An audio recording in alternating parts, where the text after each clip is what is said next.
쨍그랑 국그룹이 상 아래로 떨어졌습니다. 예, 넌 뭐하는 짓이야, 영절태나 붙어. 시어머니가 버럭 소리를 질렀습니다. 남편의 손이 제 머리카락을 옮겨쥐었습니다. 야, 너 일부러 엎어지? 하기 싫으면 하기 싫다고 얘기하지. 국은 왜 엎어? 남편이 제 머리채를 흔들며 소리쳤습니다. 이게 어디 시대가 어려운 줄 모르고 제 몸이 좌우로 흔들렸어요. 시누이와 친척들은 오히려 팔짱을 긴 채 구경하고 있었어요. 머리카락이 뜯겨나가는 느낌이었어요. 귀가 먹먹했습니다. 그 순간 제 안에서 뭔가 끊어졌습니다. 이야기 시작 전에 구독, 좋아요 눌러주시면 영상 제작에 큰 힘이 됩니다. 그럼 수천억 할머니와 함께하는 이야기 시작합니다. 새벽 5시 알람이 울렸습니다. 손이 저절로 움직여 알람을 끄고 일어났어요. 28년 동안 명절마다 반복해온 일이었습니다. 부엌으로 내려가 차례상 음식을 준비했습니다. 20가지 전 나물 갈비찜탕. 손을 쉴 틈이 없었어요. 이 짓은 언제 끝날까? 미란 5살에 결혼해서 53살이 됐어. 제 인생의 절반 이상을 누군가의 아내, 누군가의 며느리로 살았습니다. 도마 위에서 물을 썼는데 시어머니가 부엌 문을 열고 들어오셨습니다. 네, 너 일부러 음식에 소금 부은 거야? 음식이 왜 이렇겠지? 네. 아니, 죄송해요. 어머님, 제가 다시 할게요. 시어머니는 혀를 찾으며 나가셨어요. 저는 다시 냄비 앞에 섰습니다. 거실에서는 남편이 TV를 보며 과일만 까먹고 있었어요. 여보, 나물 그릇 좀 꺼내줄래? 제가 조심스럽게 불렀습니다. 야, 지금 뉴스 보는 거 안 보여? 그냥 네가 하면 되지, 꼭 시키려고 들더라. 저는 의자에 올라가 찬장에서 그릇을 꺼냈어요. 53살의 나이에 다리가 후들거렸지만 익숙한 일이었습니다. 아침 10시 시누이 제인이 2자녀를 데리고 도착했습니다. 올케 우리 자방은 청소해 놨지. 네 형님 어제 밤에 다 해놨어요. 저는 어제 새벽 2시까지 청소를 했어요. 하지만 고맙다는 말은 없었습니다. 3시가 되자 친척들이 하나둘 도착했습니다. 시댁 친척 15년. 현관에서 신발을 정리하고 외투를 받고 인사를 받았어요. 물 좀 가져와요. 큰 시아 주머니가 소리쳤습니다. 저는 부엌으로 달려가 물을 따라왔어요. 거실에서는 친척 아이들이 뛰어너며 과자를 흘렸습니다. 방금 청소한 거실이 순식간에 엉망이 됐어요. 얘들아, 조심해, 음식 쏟으면 안 돼. 제가 조심스럽게 말했습니다. 올케가 좀 닦으면 되지. 그게 그렇게 귀찮아서 그래. 시누이 제인이 핀잔을 줬어. 저는 입을 다무보고 걸레를 들었습니다. 나는 사람이 아니라 가정부구나. 속으로 중얼거렸습니다. 11시 차례를 지낼 시간이 됐습니다. 20가지 음식이 상위에 차려졌어요. 제가 새벽부터 준비한 것들이었습니다. 손에서는 기름 냄새가 났고 허리는 끊어질 것 같았어요. 친척들이 차례상 앞에 모였습니다. 저도 무릎을 꿇고 절을 올렸어요. 일얼서려는데 무릎이 옥신거렸습니다. 하지만 아무도 수고했다는 말을 하지 않았어요. 차례가 끝나고 식사 시간이 됐습니다. 친척들이 먼저 자리에 앉았어요. 저는 부엌 끌어가며 뜨거운 국을 나르고 밥을 퍼주고 그릇을 채웠습니다. 마지막으로 제가 앉으려고 보니 상의에 자리가 없었어요. 우리 먹고 따로 먹어. 설거지하면서 먹으면 되잖아. 시어머니가 말씀하셨습니다. 네, 저는 고개를 숙였어요. 하지만 억울했습니다. 28년 동안 매번 이랬어요. 명절마다, 제사마다 항상 제일 마지막이었습니다. 손이 떨렸어요. 숨이 막혔습니다.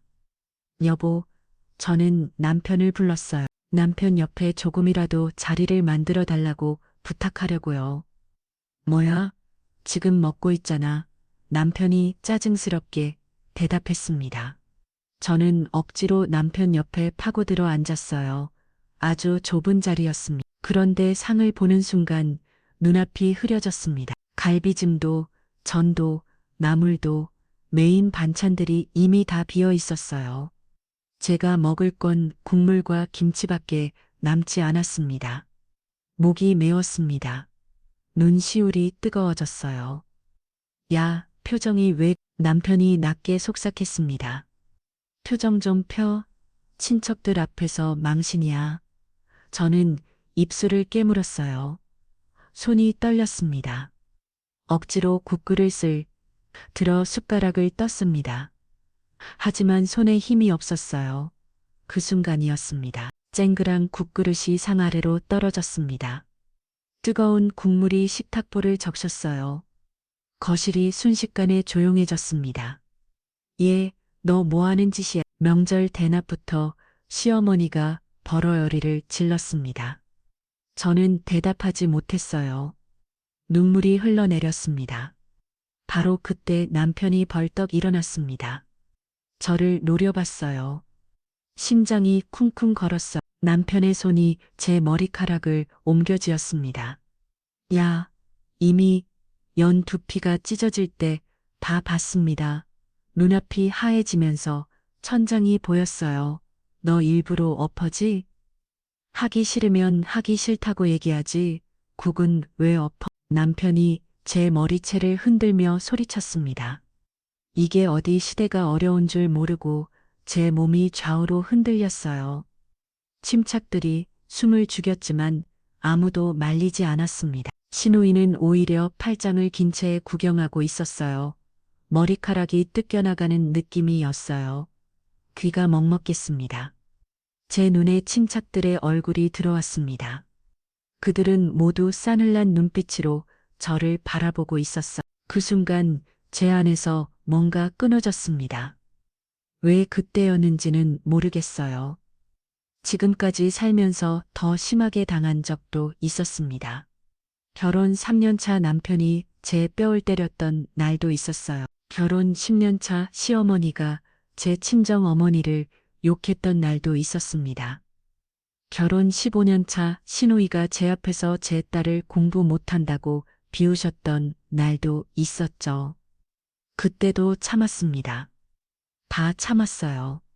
근데 왜 하필 오늘이었을까? 어쩌면 그 국그릇 하나가 제 인생이었던 것 같아요. 새벽부터 준비한 음식을 먹지도 못하고 자리조차 없어서 억지로 끼어 앉았는데 국굴을 좀 얻었다고 남편한테 머리채를 잡히다니 더 이상 안 되겠다고 이제는 참지 않겠다고 생각했어요. 이거나요? 제 입에서 차가운 목소리가 흘러나왔습니다. 남편의 손이 잠시 멈칫했어요. 뭐 손 놓으세요. 이제 안 참아요. 저는 천천히 남편의 손목을 잡았습니다. 그리고 힘껏 떼어냈어요. 남편이 놀라서 손을 놨습니다. 제 머리카락 몇 가닥이 그의 손가락 사이에 남아 있었죠. 저는 자리에서 일어났습니다. 어머니, 저 이 사람이랑 이혼할게요. 거실이 조용해졌습니다. 남편의 입이 떡 벌어졌어요. 뭐라고 당신이랑 이혼한다고요? 최혁준 씨 남편의 얼굴이 새하얘졌습니다. 곧 불그락 푸르락 변하더니 다시 고함을 질렀죠. 너 미쳤구나. 명절 증후군이야. 제대로 미쳤네. 신우이 제인이 비웃음을 터뜨렸습니다. 옳게 진정해 이러면 옳게만 손해야 손해요. 그래 손해지 옳게가 이 집 나가면 어디 가서 살 건데 직장 도둑잖아. 신우이의 말에 시어머니가 고개를 끄덕였습니다. 그래 아범이 화를 냈지만 너도 잘못한 거 있잖니. 명절에 국구를 쓸 없다니. 시어머니의 목소리는 한결 부드러워졌습니다. 하지만 저는 알고 있었어요. 저 부드러운 뒤에 숨은 계산을 일단 진정하고 우리 같이 얘기 좀 해보자. 응. 시어머니가 제게 손을 내밀었습니다. 하지만 저는 그 손을 잡지 않았어요. 어머님, 제가 28년 동안 이 집에 얼마를 썼는지 아세요? 제 질문에 시어머니의 미소가 굳어졌습니다. 1억 8천만 원이에요.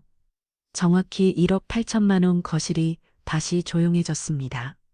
친척들이 옹성거리기 시작했어요. 남편 투자금, 어머님 병원비, 형님 사업자금 다 제 친정 돈이었어요. 그런데 제가 받은 건 뭐였죠? 남편이 입술을 깨물었습니다. 그의 주먹이 부들부들 떨렸어요. 하지만 반박하지 못했죠. 고맙다는 말 한마디 없었어요. 대신 명절마다 음식이 맛없다는 소리를 들었고 옷차림이 촌스럽다는 핀잔을 들었죠. 그리고 오늘 제 머리채를 잡았어요. 제 눈에서 눈물이 흘러내렸습니다. 하지만 목소리는 흔들리지 않았어요. 이제 됐어요. 정말 이제 끝이에요.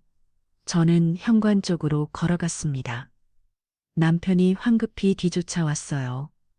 야, 이미엔 이대로 나가면 진짜 끝이야. 남편의 목소리가 등 뒤에서 들렸습니다. 저는 신발도 신지 않은 채 문고리를 잡았어요. 그리고 고개를 돌렸습니다. 진짜 끝이 뭔지 내가 보고 줄게요. 현관문이 열렸습니다. 밖은 추웠어요. 하지만 저는 춥지 않았습니다. 오히려 28년 만에 처음으로 숨통이 트이는 느낌이었죠. 여보, 이미 연 남편의 목소리가 계단탕까지 따라왔습니다. 하지만 저는 돌아보지 않았어요. 그저 계단을 내려갈 뿐이었죠. 한 걸음 한 걸음 그 걸음마다 28년의 무게가 벗겨지는 것 같았습니다. 골목길을 뛰었습니다. 맨발이 차가운 아스팔트를 밟았어요. 날카로운 자갈이 발바닥을 찔렀지만 멈추지 않았습니다. 뛰고 또 뛰었어요. 뒤에서 남편의 목소리가 점점 멀어졌습니다. 저는 그냥 뛰었습니다. 어디로 가는지도 모른 채 그저 앞으로만 뛰었어요. 가로등 불빛이 흐릿하게 번졌습니다. 제 눈에 고인 눈물 때문이었죠. 지나가는 사람들이 저를 쳐다봤습니다. 산발한 머리에 맨발인 53살 여자 이상하게 보였을 겁니다. 하지만 상관없었어요. 저는 그저 뛰었습니다. 차가운 바람이 얼굴을 스쳤습니다. 그제야 정신이 조금 돌아왔어요. 나 뭐 하는 거지? 혼자 말이 나왔습니다. 핸드폰도 없었어요. 지갑도 없었습니다. 외투도 신발도 없었어요. 그냥 뛰쳐나온 겁니다. 배에서 꼬르륵 소리가 났습니다. 아침부터 아무것도 먹지 못했어요. 음식을 만들기만 하고 제 입에 들어간 건 하나도 없었습니다. 배고파 정말로 배가 고팠습니다. 주변을 둘러봤어요. 맞은편에 작은 식당이 보였습니다. 24시간 운영하는 낡은 김밥 천국이었어요. 따뜻한 불빛이 새어나오고 있었습니다. 저는 벤치에서 일어났습니다. 만발로 횡단보도를 건너요. 식당 문을 열고 들어갔습니다.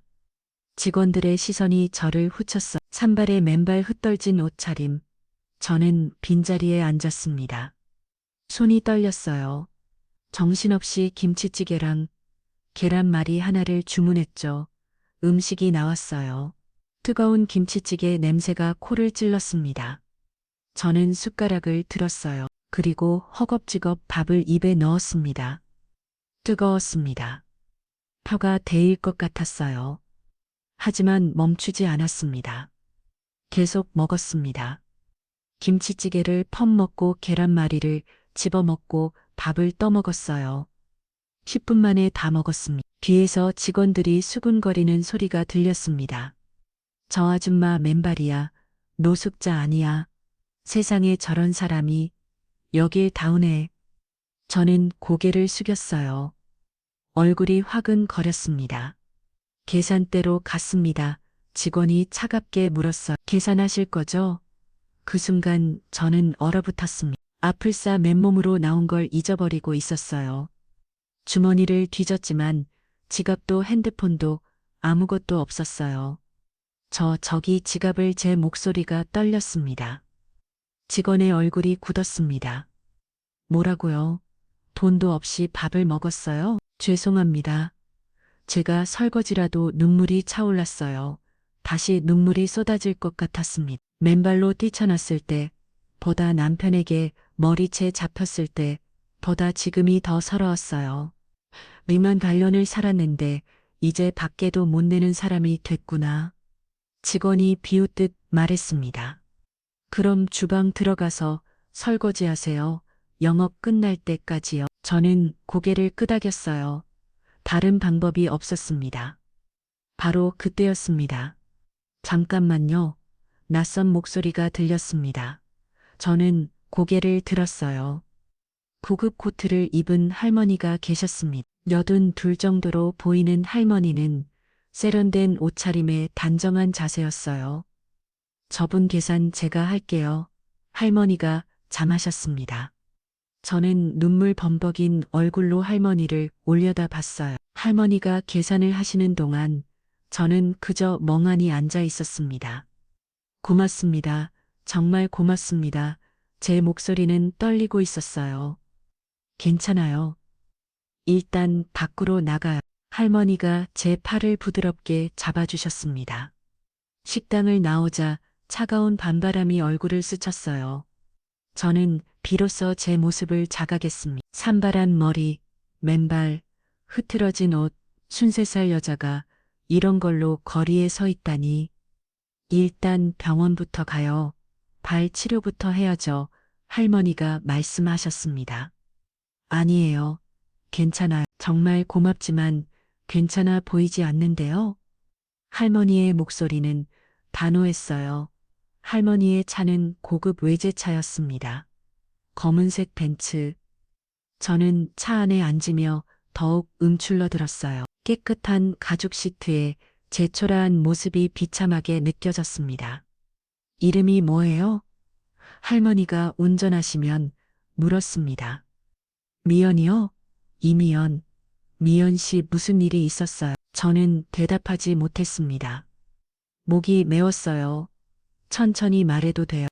급하지 않으니까. 할머니의 목소리는 따뜻했습니다. 병원 응급실에 도착했어요. 의사가 제 발을 보더니 놀란 별정을 지었습니다. 유리 파편도 있네요. 어쩌다 이렇게 되신 거예요? 그냥 급하게 나왔어요. 의사는 핀셋으로 유리 조각을 빼내고 소독하고 밴드를 붙여줬습니다. 발바닥이 옥신거렸어요. 며칠은 걷기 힘드실 거예요. 무리하지 마세요. 할머니는 옆에서 조용히 지켜보고 계셨습니다. 보호자분이세요? 간호사가 물었어요. 네, 제가 맞습니다. 할머니가 대답하셨습니다. 저는 할머니를 쳐다봤어요. 눈물이 또 흘렀습니다. 병원을 나와 다시 차에 올랐습니다. 이제 어디로 가세요? 할머니가 물으셨어요. 저는 모르겠어요. 집은요, 돌아갈 수 없어요. 왜요? 저는 입술을 깨물었습니다. 어디서부터 설명해야 할지 몰랐어요. 오늘은 제 호텔에서 쉬어요. 내일 생각하면 돼요. 할머니의 말을 저는 고개를 끄덕였습니다. 다른 선택지가 없었어요. 호텔은 강남에 있는 5성급 호텔이었습니다. 로비에 들어와서 사람들의 시선이 느껴졌어요. 산발한 머리에 맨발인 제가 이상해 보였을 겁니다. 하지만 할머니는 당당하게 걸어가셨어요. 스위트 룸이요. 프론트 직원이 키카드를 건넸습니다. 엘리베이터를 타고 20층으로 올라갔어요. 문이 열리자 넓은 거실이 펼쳐졌습니다. 한강이 내려다 보이는 창문 고급스러운 가구들. 저는 그 자리에 서서 넋을 잃었어요. 일단 씻고 나와요. 옷은 제가 준비해 줄게요. 할머니가 욕실 쪽을 가리키셨습니다. 욕실 거울에 비친 제 모습을 봤습니다. 산발한 머리, 부은 눈, 벌겋게 익은 뼈, 53살의 초라한 여자가 거기 서 있었어요. 샤워기를 틀었습니다. 뜨거운 물이 몸을 적셨어요.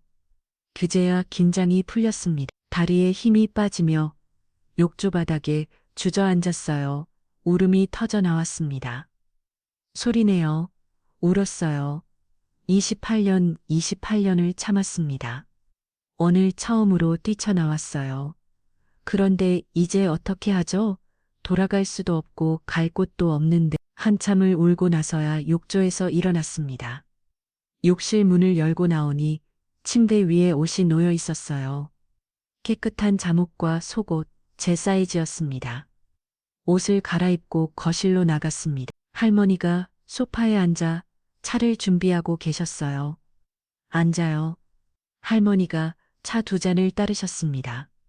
저는 소파에 조심스럽게 앉았어요. 손이 떨려서 차 잔을 제대로 잡을 수 없었습니다. 무슨 일이 있었는지 말해도 돼요. 듣고 싶어요. 할머니의 목소리는 부드러웠어요. 할머니는 왜 저를 도와주시는 거예요? 그냥 당신 눈빛이 익숙했어요. 익숙하다고요? 오래전 제가 그런 눈빛을 하고 있었거든요. 할머니가 차를 한 모금 마셨습니다. 저는 천천히, 할머니는 고개만 끄덕이며 들어주셨습니다. 먼 5살에 결혼했어요. 그때는 사랑했다고 생각했죠. 남편은 평범한 회사원이었어요. 친정 부모님은 반대하셨지만 저는 결혼을 강행했습니다. 시대는 처음부터 힘들었어요. 시어머니는 제가 회계사무소에서 일하는 걸 싫어하셨어요. 결혼하면 집안 일에만 전념해야 한다고 하셨죠. 저는 회사를 그만뒀습니다. 남편도 그게 좋겠다고 했어. 할머니는 여전히 조용히 듣고 계셨어요. 2년 후에 아들을 낳았어요. 3년 후에는 딸을 낳았고요. 애들 키우면서 시댁이라면서 저는 정말 열심히 살았어요. 그런데 어느 순간부터 저는 사람이 아니라 며느리가 됐어요. 제 목소리가 떨렸습니다. 명절마다 혼자 음식을 준비했어요. 시어머니는 늘 맛없다고 하셨죠. 남편은 저를 지켜주지 않았어요. 아니, 오히려 시어머니 편을 들었어요. 제가 조금이라도 힘들다는 표정을 지으면 남편은 화를 냈습니다. 왜 시댁께서 표정을 그렇게 하냐고. 시대가 무시하냐고. 오늘도 그랬어요. 저는 식사 자리도 없었어요. 마지막에 앉으려고 보니 반찬도 다 없어졌더라고요. 그런데 실수로 국구를 쓸 없었어요. 그랬더니 남편이 제 머리채를 잡았어요. 친척들 앞에서 할머니의 눈빛이 차갑게 변했습니다. 그래서 나왔어요. 뛰쳐나왔죠. 아무 생각 없이 저는 눈물을 닦았어요. 28년 동안 친정돈 1억 8천만 원을 썼어요. 남편 투자금, 시어머니 병원비, 신우의 사업자금, 다 제 친정 돈이었어요. 그런데 고맙다는 말 한마디 못 들었어요. 할머니가 차잔을 내려놓으셨습니다. 미연 씨, 당신은 아무 잘못 없어요. 할머니의 말에 저는 고개를 들었어요. 28년을 참았다는 게 잘못이죠. 진작 나왔어야 했어요. 저는 자식들이 있어서요. 아들은 대학생이고 딸은 고3이에요. 자식들은 어떻게 생각하나요? 아들은 아빠 편이에요. 딸은 저를 이해하는 것 같은데 얘도 입실 때문에 힘들어서 할머니가 한숨을 쉬셨습니다. 미연 씨, 질문 하나 할게요. 당신은 정말로 이혼하고 싶어요? 저는 대답하지 못했습니다. 돌아가고 싶진 않아요. 그건 확실해요. 그런데 이혼은 두렵죠. 53살인데 직장도 없고 돈도 없고. 할머니가 제 손을 잡았습니다. 미연 씨, 천천히 생각해요. 내일 이야기해요. 그날 밤 저는 침대에 누워 천장을 봤습니다. 할머니는 옆방에 계셨어요. 핸드폰이 없으니 연락할 수도 없었습니다. 남편한테서, 시어머니한테서, 자식들한테서 연락이 오고 있을까요? 아니, 오고 있을 거예요. 분명히. 하지만 저는 받을 수 없었습니다. 핸드폰을 시댁에 두고 나왔으니까요. 딸은 내일 모이고 사인데 아들은 내일 학교 가야 하는데 저 책감이 밀려왔어요. 나 너무한 거 아니까. 눈물이 다시 흘렀습니다. 새벽 4시 잠에 섰겠습니다. 너무 일찍 일어나는 버릇이 몸에 배어 있었어요. 명절이면 늘 이 시간에 일어나 부엌 보러 갔으니까요. 침대에서 일어나 창문으로 다가갔습니다. 한강이 내려다 보였어요. 새벽에 서울은 고요했습니다. 나 이제 어떻게 하지? 혼자 말이 나왔어요. 거실에서 불빛이 보였습니다. 할머니가 깨어 계신 것 같았어요. 조심스럽게 문을 열고 나갔습니다. 할머니는 소파에 앉아 책을 보고 계셨어요. 잠 안 와요? 네, 할머니는요. 저도 나이 들면 잠이 없어지더라고요. 할머니가 옆자리를 톡톡 쳤습니다. 저는 할머니 옆에 앉았어요. 미연 씨 결심했어요. 저는 모르겠어요. 정말로 괜찮아요. 급할 것 없어요. 할머니가 제 손을 잡아주셨습니다. 일단 오늘은 쉬워요. 그리고 천천히 생각해봐요. 제가 도와줄게요. 왜 저를 도와주시는 거예요? 저희 모르는 사이잖아요. 할머니가 잠시 침묵하셨습니다. 그리고 천천히 입을 여셨어요. 저도 50년 전에 당신처럼 도망쳤었거든요. 제 남편도 그랬어요. 시데크도 그랬고요. 근데 저는 갈 곳이 없었어요. 그래서 다시 돌아갔죠. 10년을 더 참았어요. 그러다 남편이 교통사고로 세상을 떠났고 할머니의 목소리가 잠겼습니다. 남편 재산을 다 제가 받았어요. 그때부터 제 인생이 시작됐죠. 이제는 저를 수천억 할머니라고 부르는 사람들도 있다군요.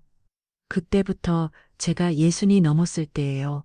할머니가 저를 쳐다봤습니다. 미연 씨, 당신은 53살이에요. 아직 늦지 않았어요. 제가 못한 일을 당신이 해줬으면 좋겠어요. 뛰쳐나오는 것까지는 했잖아요. 이제 다시 시작하면 돼요. 하지만 저는 할 수 있는 게 없는데요. 있어요. 분명히 있어요. 찾으면 돼요. 할머니가 미소를 지우셨습니다. 해가 떠올랐습니다. 할머니가 아침 식사를 주문하셨어요. 룸서비스로 오는 음식은 호화로 왔습니다. 저는 오랜만에 제대로 된 식사를 했어요. 어제 식당에서 먹은 김비찌개 말고는 하루 종일 굶었었으니까요. 먹으면서 생각했습니다. 나 정말로 이혼해야 할까? 돌아가면 더 심해질 거야. 알잖아.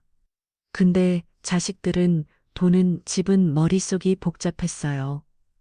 미연 씨 제안이 있어요. 할머니가 말씀하셨습니다. 일단 며칠만 여기서 지내요. 그동안 천천히 생각해보고요. 그리고 만약 정말로 이혼하고 싶으면 제가 변호사를 소개해 줄게요. 변호사요? 제가 아는 아주 유명한 여성 변호사가 있어요. 이혼 전문이에요. 저는 할머니를 쳐다봤어요. 왜 이렇게까지 해주시는 거예요? 할머니가 제 손을 잡았습니다. 당신을 보면 50년 전 제 모습이 보여요. 그때 저도 누군가 이렇게 도와줬으면 제 인생이 달라졌을 거예요. 저는 고개를 숙였습니다. 눈물이 또 났어요. 고맙습니다. 그날 오후 할머니가 저를 데리고 백화점에 갔습니다. 오후터 사야죠. 그 엄마 입고 다닐 순 없잖아요. 아니에요. 할머니, 저는 괜찮아요. 괜찮지 않아요. 따라오세요. 할머니는 단호하셨어요. 백화점 VIP 라운지에 갔습니다. 매니저가 할머니를 보자마자 공손하게 인사했어요. 회장님 오랜만입니다. 회장님이라고요? 할머니가 미소를 지으셨습니다. 저는 그제야게 달았어. 이 할머니가 보통 분이 아니라는 걸요. 매니저가 여러 옷을 가져왔습니다. 정장, 캐주얼, 코트. 저는 28년 만에 제 옷을 샀어요. 시댁 눈치 보지 않고 촌스럽다는 소리 듣지 않고 거울 앞에 섰습니다. 새 옷을 입은 제 모습이 낯설었어요. 잘 어울려요. 할머니가 말씀하셨습니다. 저는 이런 옷 입을 자격이 있을까요? 당연히 있죠. 당신은 당신을 위해 살아야 해요. 백화점을 나와 카페에 앉았습니다. 할머니가 핸드폰을 꺼내셨어요. 일단 핸드폰부터 새로 개통해요. 연락할 수 있어야죠. 하지만 남편이 전화하면 받지 않으면 돼요. 번호를 바꾸는 거니까 할머니의 말이 맞았습니다. 할머니는 바로 핸드폰 대리점에 연락하셨어요. 1시간 후 새 핸드폰이 제 손에 들려 있었습니다. 일단 딸에게만 번호를 알려주세요. 남편이나 시어머니한테는 아직 주지 마고요. 네, 할머니. 저는 떨리는 손으로 딸에게 문자를 보냈습니다. 혜윤아, 엄마야, 번호 받고 있어. 이번으로 연락해. 3분도 안 돼서 전화가 왔습니다. 엄마, 엄마 어디야? 전 딸의 목소리가 다급했어요. 혜윤아, 엄마 나 모이고 사인데 오늘 아빠랑 할머니가 엄마 찾으러 경찰서 갔어. 경찰서 은 실종 신고한대. 엄마 어디 있어? 저는 할머니를 찾아봤습니다. 할머니가 고개를 끄덕였어요. 엄마는 안전한 곳에 있어. 걱정하지 마. 엄마 집에 언제 와? 저는 대답하지 못했습니다. 혜윤아, 미안해. 엄마가 조금만 시간을 줘. 전화를 끊었어요. 손이 떨렸습니다. 그날 밤 호텔로 돌아왔습니다. 할머니가 저를 소파에 앉히셨어요.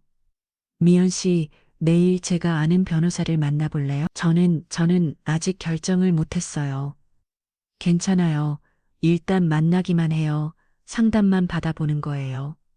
할머니의 눈빛은 따뜻했지만 단호했습니다. 알겠습니다. 다음 날 오전 할머니와 함께 법률사무소에 갔습니다. 강남역 근처 고급 오피스 빌딩 15층 유명한 로펌이었어요. 회장님 오랜만입니다. 40대 중반으로 보이는 여성 변호사가 반갑게 맞아주셨습니다. 이미 연시예요. 제가 말씀드린 분이고요. 변호사가 저를 쳐다봤습니다. 날카로우면서도 따뜻한 눈빛이었어요. 앉으세요. 편하게 이야기해요. 저는 긴장한 채 의자에 앉았습니다. 변호사가 노트북을 켰어요. 일단 상황부터 들어볼게요. 결혼 기간은요?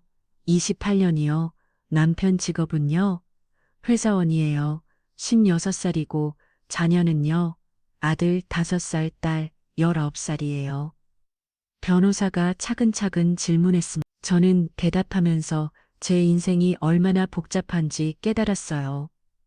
혹시 가장 폭력이 있었나요? 어제 남편이 제 머리털을 잡았어요. 증거는요. 병원에서 발 치료받은 기록이 있어 맨발로 뛰쳐나와서 변호사가 고개를 끄덕였습니다. 남편 외도 의심되는 정황은요. 잘 모르겠어요. 알아봐야겠네요. 재산은 어떻게 되나요? 제 친정에서 1억 8천만 원 정도 나갔어요. 남편 투자금이랑 시댁의 증거는요. 계좌이처 내역이 있을 거예요. 변호사가 메모를 하더니 저를 찾아봤습니다. 미연 씨, 이혼 소송 승산은 높아요. 가장 폭력의 재산 문제까지 있으니까요. 하지만 한 가지 문제가 있어요. 뭔데요? 증거가 필요해요. 체계적으로 모아야 해요. 어떤 증거요? 남편의 외도 증거, 폭력 증거, 재산 음릭 증거, 이런 것들이요. 저는 한숨을 쉬었습니다. 그런 걸 어떻게 모아요? 제가 도와드릴게요. 사사라댐 정도 소개해 드릴 수 있고요. 변호사가 명함을 건넸습니다. 일단 생각해 보세요. 정말로 이혼하고 싶으면 연락 주세요. 법률사무소를 나왔습니다. 할머니가 모르셨어요. 어때요? 생각 정리됐어요. 너네. 저는 고개를 저었습니다. 아직 모르겠어요. 괜찮아요. 천천히 생각해요. 할머니와 함께 한강공원을 걸었습니다. 바람이 차가웠지만 햇살은 따뜻했어요. 할머니, 응, 정말로 제가 할 수 있을까요? 순세사를 다시 시작한다는 게 할 수 있어요. 할머니가 단호하게 말씀하셨습니다. 제가 증명할게요. 당신이 할 수 있다는 걸요. 저는 할머머의 손을 꼭 잡았습니다. 그날 밤 저는 결심했습니다. 이혼하겠다. 다시는 돌아가지 않겠다고. 그리고 제 인생을 살겠다고. 호텔 방 창문으로 아침 햇살이 쏟아져 들어왔습니다. 저는 침대에 누워 천장을 바라봤어. 하얀 천장, 고급스러운 샹들리에 부드러운 침대 시트, 모든 게 낯설었습니다. 53살, 이 나이에 호텔에서 눈을 뜨더니 손을 들어 얼굴을 만져봤어요. 부은 눈, 거친 피부, 주름진 이마, 28년의 흔적이 고스란히 남아 있었습니다. 어제까지만 해도 저는 시대 감방에서 잤어요. 남편 옆자리 28년 동안 누웠던 그 자리. 하지만 이제는 아닙니다. 일어나 욕실로 갔습니다. 거울 속 제 모습을 봤어요. 산발한 머리는 할머니가 빌려주신 빗으로 정리했지만 여전히 초라해 보였습니다. 눈 밑에는 다크서클이 자국처럼 남아 있었어요. 세수를 했습니다. 찬물이 얼굴을 적셨어요. 정신이 조금 들었습니다. 저걸로 나가니 할머니가 소파에 앉아 신문을 보고 계셨어요.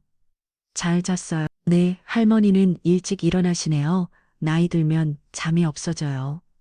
할머니가 신문을 적으며 말씀하셨습니다. 테이블 위에는 아침 식사가 차려져 있었어요. 빵, 샐러드, 커피, 간단하지만 정가를 했습니다. 저는 의자에 앉아 빵을 한 입 배움을 물었어요.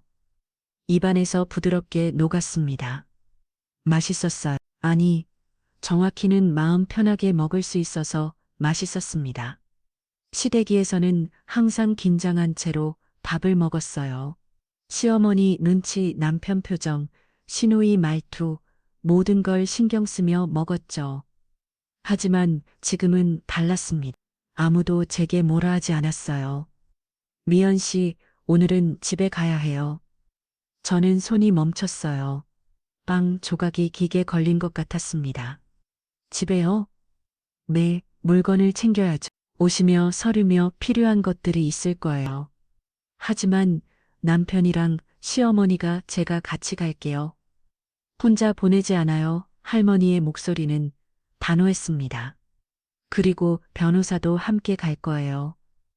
법적으로 문제 없도록이요. 저는 커피 잔을 내려놓았어요. 손이 떨렸습니다. 오전 10시, 저는 할머니의 차를 타고 시댁으로 향했습니다. 조수석에 앉아 창밖을 봤어요. 익숙한 거리들이 지나갔습니다. 28년 동안 수없이 지나다녔던 길이었어요. 마트도 보였습니다. 매주장을 보러 가던 곳이었죠. 아이들 학원도 보였어요. 매일 데려다주고 데려오던 곳이었습니다. 제 인생이 다 여기 있었어요. 28년이 이 거리에 스며 있었습니다. 하지만 이제는 아니에요. 가슴이 답답했습니다. 숨쉬기가 힘들었어요. 긴장하지 마세요. 할머니가 제 손을 잡아주셨습니다. 따뜻한 온기가 전해졌어요. 뒷좌석에는 변호사가 앉아 있었습니다. 어제 만났던 그 여성 변호사였어요. 미연 씨 안에 들어가면 제가 먼저 신분을 밝힐게요. 그러면 그쪽도 함부로 못해요. 네, 그리고 필요한 물건만 챙기세요. 서류가 제일 중요해요. 통장, 보험증서, 부동산 계약서, 있는 대로 다 가져오세요. 알겠습니다. 차가 시대 아파트 단지에 들어섰습니다. 30평짜리 아파트 15층 28년 동안 살았던 곳이었어요. 주차장에 차를 세웠습니다. 저는 안전벨트를 풀지 못하고 그대로 앉아 있었어요. 할 수 있어요. 할머니가 말씀하셨습니다. 저는 고개를 끄덕였어요. 그리고 차에서 내렸습니다. 엘리베이터를 타고 15층으로 올라갔습니다. 문 앞에 섰어요. 익숙한 현관문. 28년 동안 수만 번 열고 닫았던 그 문이었습니다. 손이 떨렸습니다. 초인종을 누를 수 없었어요. 제가 누를게요. 변호사가 초인종을 눌렀습니다. 안에서 발소리가 들렸습니다. 문이 열렸어요. 시어머니가 서 있었습니다. 너 어디 갔다 오니? 지방꼴이 이게 뭐니? 시어머니의 참마디였습니다. 안부도 걱정도 아니었어요. 어머님, 안녕하세요. 저는 이미온 씨의 변호사 김지영입니다. 변호사가 명함을 내밀었어요. 시어머니는 명함을 쳐다보도 않았습니다. 그저 저를 노력을 뿐이었죠. 변호사, 이게 무슨 짓이야? 저는 대답하지 않고 집 안으로 들어가려 했습니다. 그때 안쪽에서 남편이 나왔어요. 너 미쳤어? 전화도 안 받고 어디 갔다 이제와 남편의 목소리가 현관에 울렸습니다. 이미연 씨가 필요한 물건을 챙기러 왔습니다. 법적으로 거주권이 있으니 방해하시면 안 됩니다. 변호사의 목소리는 차분했지만 단호했습니다.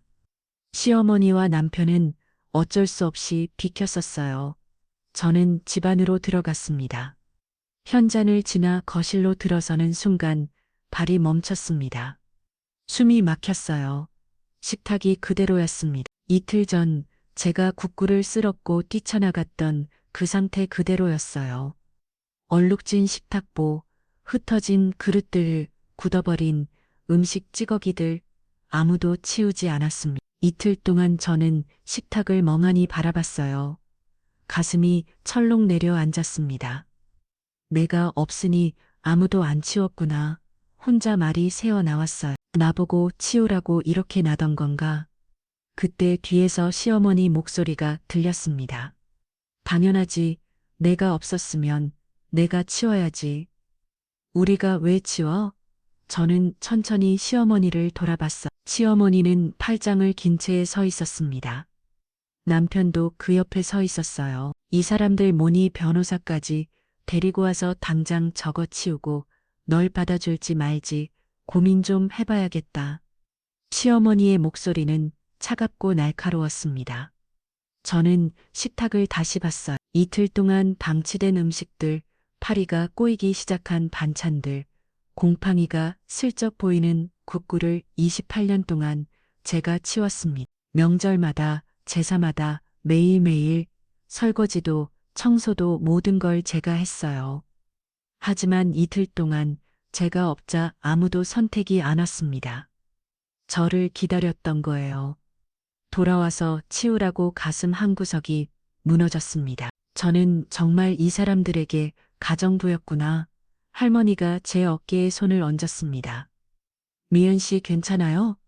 저는 고개를 끄덕였어요. 아니, 사실은 괜찮지 않았지만 참았습니다. 물건만 챙기고 나갈게요. 안방 문을 열었습니다. 익숙한 냄새가 났어요. 남편의 채취, 제 향수 냄새, 세제 냄새, 28년의 냄새였습니다. 옷장을 열었습니다. 제 옷들이 빼곡이 걸려 있었어요. 하지만 대부분은 오래된 옷들이었습니다. 10년, 20년 된 옷들, 시어머니가 촌스럽다고 했던 그 옷들이었죠. 저는 옷 몇 벌만 꺼냈습니다. 필요한 것만이요. 서랍을 열었어요. 속옷, 양말 하나하나 가방에 넣었습니다.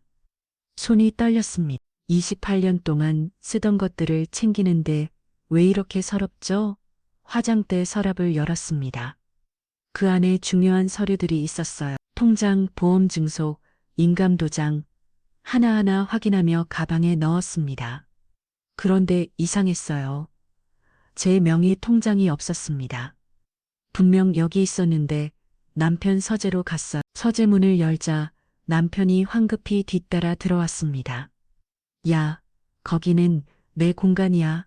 함부로 들어오지 마. 제 서류 찾으러 왔어요. 무슨 서류? 제 통장이요. 여기 있죠. 남편의 얼굴이 굳어졌습니다. 저는 책상 서랍을 열었어요. 그 안에서 제 명의 통장을 발견했습니다. 하지만 잔액을 보는 순간 숨이 멎었어요. 5천만 원이 들어있던 통장 잔액은 0원이었습니다. 이게 뭐예요? 남편은 대답하지 않았어요. 저는 다른 서랍도 열었습니다. 그 안에서 해지된 보험 증서들을 발견했어요. 제 명의보험 4개 모두 해지돼 있었습니다. 당신이 해지한 거예요? 남편은 여전히 침묵했습니다. 변호사가 들어왔어요. 미연 씨, 이것들 전부 사진 찍으세요. 증거에 저는 떨리는 손으로 핸드폰을 꺼내 사진을 찍었습니다. 통장 보험 증서 서류들 하나하나 찍었어요. 너 지금 뭐 하는 거야? 남편이 소리쳤습니다.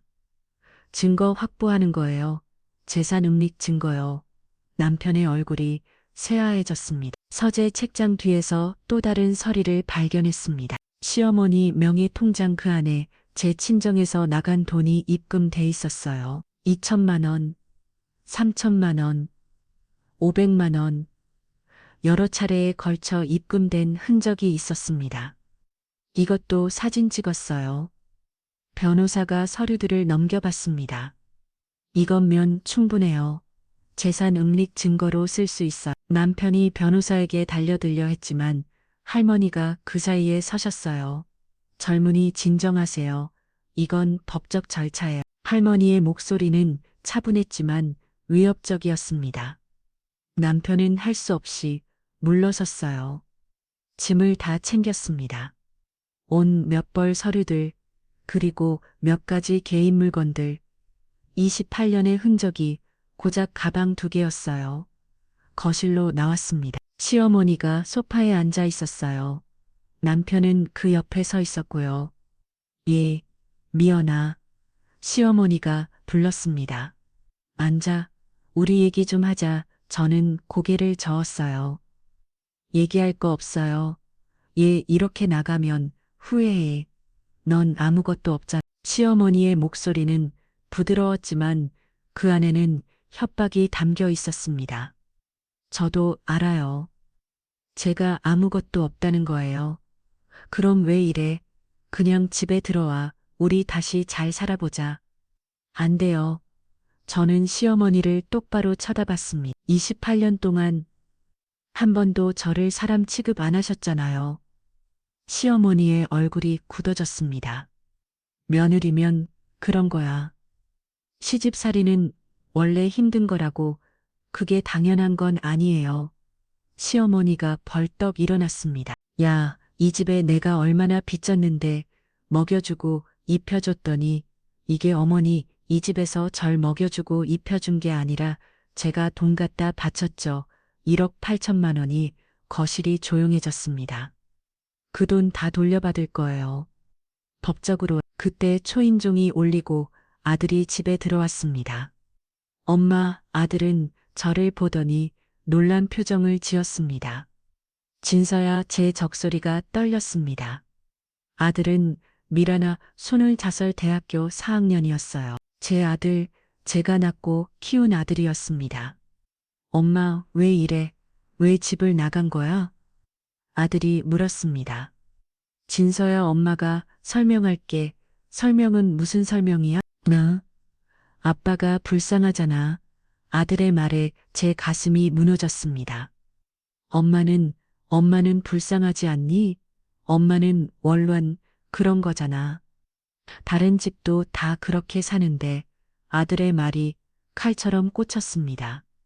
25년을 키웠어요. 밤새 열 내릴 때 간호했고 학교 준비물 챙겨줬고 대학 등록금 마련하려고 친정에 손 벌렸어요. 그런데 아들은 저를 이해하지 못했습니다. 진서야, 엄마 말 좀 들어봐. 싫어. 나는 아빠 편이야. 아들이 고개를 돌렸습니다. 제 눈에서 눈물이 흘러내렸어요. 집을 나왔습니다. 엘리베이터를 타고 내려가는 동안 저는 한마디도 하지 못했습니다. 주차장에 도착해 차에 올랐어요. 할머니가 제 어깨를 두드려 주셨습니다. 괜찮아요? 많이요. 괜찮지 않아요. 저는 고개를 숙이고 울었습니다. 자신마저 저를 버렸어요. 할머니가 재정을 쓸어주셨습니다. 지금은 그래도 언젠가는 알게 될 거예요. 정말일까요? 4시간이 필요해요. 호텔로 돌아왔습니다. 저는 소파에 주저앉았어요. 온몸에 힘이 빠졌습니다. 할머니가 차를 끓여주셨어요. 미연 씨 오늘 고생 많았어요. 할머니 저 정말 잘하고 있는 걸까요? 잘하고 있어요. 하지만 아들마저. 아들은 아직 어려요. 조늘 5살이면 세상 물정 모를 나이죠. 그래도 할머니가 제 손을 잡았습니다. 미연 씨 지금 포기하면 안 돼요. 여기서 돌아가면 28년이 다시 반복돼요. 저는 고개를 끄덕였습니다. 알아요. 알지만 너무 힘들어요. 그날 밤 핸드폰이 울렸습니다. 날 혜운이었어요.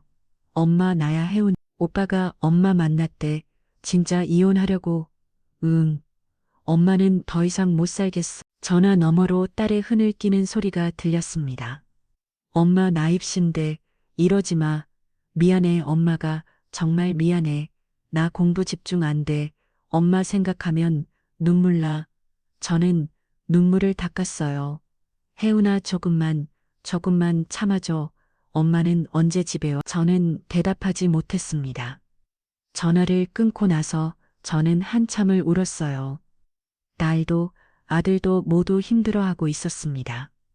쟤 때문이에요. 나 너무 이기적인 걸까? 정답 말이 나왔습니다. 할머니가 옆에 앉으셨어요. 미연 씨, 이건 이기적인 게 아니에요. 하지만 애들이 힘들어요. 지금은 그래도 나중에는 이해할 거예요. 정말 그럴까요? 네, 제가 장담해요. 할머니가 따뜻하게 말씀하셨습니다. 미연 씨, 오늘 집에서 가져온 서류들 다시 한번 잘 살펴봐요. 혹시 모르니까 저는 가방에서 서류 뭉치를 꺼냈습니다. 집에서 급하게 챙겨온 것들이었어요. 통장, 보험증서, 인감도장 하나하나 펼쳐봤습니다. 그러다가 낡은 봉투 하나가 손에 잡혔어요. 이게 뭐지? 봉투는 누렇게 바른 것이 오래된 것 같았습니다. 제 이름이 아버지 필체로 적혀 있었어요. 미연에게 가슴이 쿵 내려앉았습니다. 아버지는 10년 전에 돌아가셨어요. 손이 떨렸습니다. 봉투를 조심스럽게 열었어요. 안에는 편지 한 장과 서류들이 들어 있었습니다. 먼저 편지를 펼쳤어요.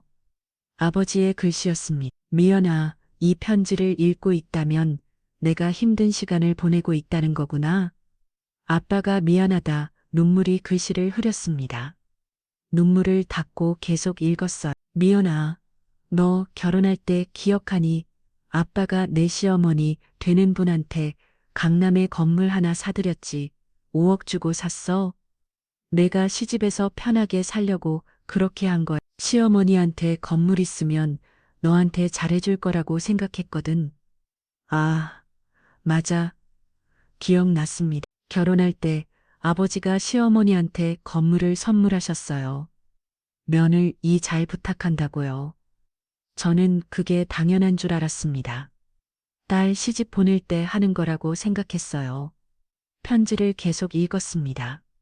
근데 나는 불안해. 혹시 나중에 내 시모가 너한테 못되기 굴면 어쩌나? 그래서 내가 영수증이랑 계좌 이체 기록을 다 챙겨줬어. 법적으로는 내 시모 명의지만 그 돈 낸 건 나다. 증거가 다 있어. 만약 시댁께서 너한테 못되기 굴면 이 서류 들고 가서 말해. 그 건물은 원래 내 거라고 아버지 돈으로 산 거라고 법적으로 돌려받을 수 있어. 이게 아버지가 너한테 줄 수 있는 마지막 선솔이야. 힘들 때 이걸 썰어 아버지가 너를 지켜줄게. 편지를 가슴에 안았습니다. 아버지 목이 메어말을 나오지 않았어요. 봉투에서 서류들을 꺼냈습니다. 친정 통장에서 5억이 빠져나간 기록이 있었어요. 30년 전이었습니다. 그리고 그 돈으로 강남 건물을 샀다는 영수증도 있었어요. 시어머니 명의로 된 건물이지만 돈을 낸 건 제 아버지였던 겁니다. 결혼 선물로 준 건물. 하지만 아버지는 모든 증거를 남겨두셨어요. 혹시 모를 나를 대비해서요. 저는 서류를 꼭 지었습니다. 아버지가 다 알고 계셨구나. 제가 힘들 거라는 걸 할머니가 제 등을 쓸어주셨습니다. 아버지가 딸을 지키려고 했던 거예요. 할머니, 이게 진짜 도움이 될까요? 물론이죠. 그 건물 산 돈은 원래 당신 아버지 돈이에요. 내일 변호사한테 보여줘요. 저는 편지와 서류를 다시 봉투에 넣었습니다. 아버지 고마워요. 정말 고마워요. 혼자 말이 흘러나왔어요. 그날 밤 저는 처음으로 희망을 느꼈습니다. 아버지가 남겨주신 증거, 그게 저를 지켜줄 거라는 희망이었어요. 다음 날 변호사 사무실에서 다시 만났습니다. 미연 씨, 이제 소장을 제출할 수 있어요. 변호사가 서류를 내밀었습니다. 이혼 소송 청구소 위자료 청구 소송. 여기 설명하시면 돼요. 저는 펜을 들었습니다. 손이 떨렸어요. 정말 이렇게까지 해야 하나요? 해야 해요. 당신 권리예요. 저는 설명했습니다. 사무실을 나와 할머니와 함께 걸었습니다. 후회 안 해요? 할머니가 물었습니다. 저는 고개를 저었어요. 후회는 나중에 하더라도 노력은 해야 해요. 잘 생각했어요. 할머니가 미소를 지으셨습니다. 하늘을 올려다봤어요. 구름 한 점 없는 맑은 하늘이었습니다. 28년 만에 처음 보는 하늘 같았어요. 다음 날 아침 저는 변호사 사무실에 다시 갔습니다. 아버지가 남긴 서류를 가방에 꼭 안고 갔어요. 할머니도 함께였습니다. 변호사 사무실 문을 열고 들어가니 김지영 변호사가 반갑게 맞아주었습니다. 어서 오세요. 앉으세요. 저는 의자에 앉아 가방에서 봉투를 꺼냈어요. 변호사님, 이거 제 아버지가 남긴 거예요. 봉투를 건네자 변호사가 서류를 하나하나 펼쳐봤습니다. 편지를 입고 통장 사본을 보고 영수증을 확인했어요. 변호사의 얼굴에 미소가 번졌습니다. 미연 씨, 이거 대박이에요. 네, 이 서류면 강남 건물 돌려받을 수 있어요. 명의는 시어머니지만 실제 돈 낸 건 아버님이시잖아요. 증거가 다 있어요. 정말요? 네. 게다가 이거 30년 전 건물이면 지금 시세로 얼마나 될까요? 변호사가 노트북을 켰습니다. 강남 부동산 시세를 검색하더니 계산기를 두드렸어요. 위치가 어디죠? 강남역 근처요. 3번 출구 쪽이에요. 변호사의 눈이 커졌습니다. 그럼 지금 시세로 최소 100억은 넘어요.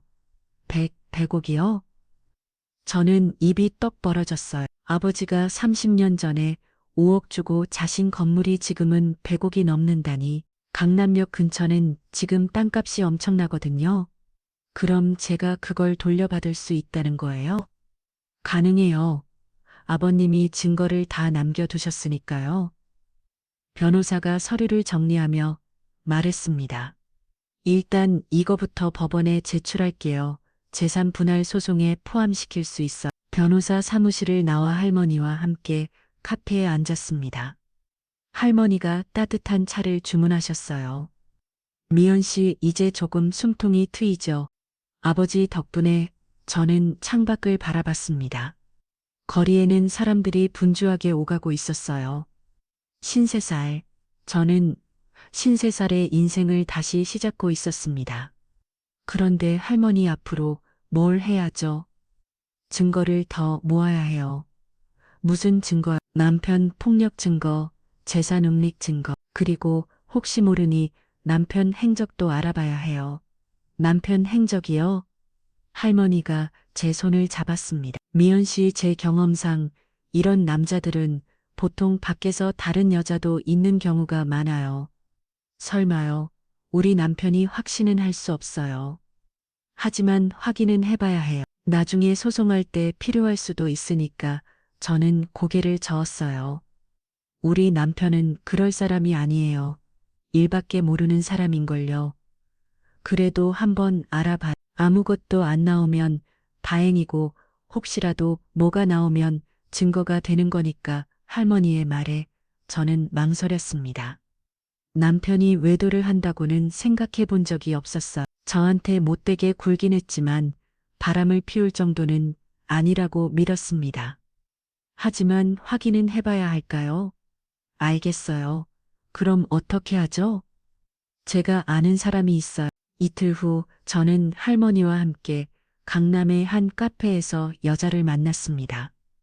50대 중반으로 보이는 여자였어요. 짧은 머리에 날카로운 눈빛을 가진 분이었습니다. 회장님 오랜만입니다. 여자가 할머니에게 인사했어요. 이쪽은 이미연 씨, 제가 말씀드린 분이에요. 안녕하세요. 저는 사설탐정 강미숙입니다. 사설탐정이라는 말에 제 눈이 커졌습니다. 탐정님이 남편 분 행적을 알아봐 주실 거예요.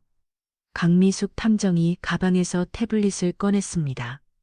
일단 남편 분 정보부터 알려주세요. 이름, 직장, 출퇴근 시간. 저는 떨리는 목소리로 남편 정보를 알려줬어요. 최혁준, 56살, 중소기업 과장, 회사는 그로디지털 단지에 있고요. 탐정이 태블릿에 메모했습니다. 특별히 의심되는 정황이 있나요? 저는 고개를 저었어요. 잘 모르겠어. 그냥 혹시 몰라서요. 알겠습니다. 일단 2주일만 추적해 볼게요. 비용은 200만 원입니다. 200만 원. 제 통장에는 돈이 얼마 없었어요. 남편이 다 해지해 버렸으니까요. 제가 낼게요. 할머니가 카드를 꺼내셨습니다. 할머니 이렇게까지 해주시면 괜찮아요. 나중에 갚으면 돼요. 일주일이 지났습니다. 그동안 저는 호텔에서 지냈어요. 할머니가 계속 방을 잡아주셨습니다. 매일 아침 일어나면 낯선 천장을 봤습니다. 여전히 익숙하지 않았어요. 핸드폰으로 딸에게 문자를 보냈습니다. 혜윤아 잘 지내니? 학교는 괜찮아? 딸의 답장은 늦게 왔어요. 응, 엄마도 괜찮아. 거짓말이었습니다. 괜찮지 않았어요. 밤마다 잠을 설쳤습니다. 28년을 함께 산 남편과 헤어진다는 게, 가족이 무너진다는 게 받아들여지지 않았어요. 탐정 결과도 궁금하면서도 두려웠습니다. 혹시 정말로 남편이 다른 여자가 있다면, 아니야 설마 스스로를 다독했어요.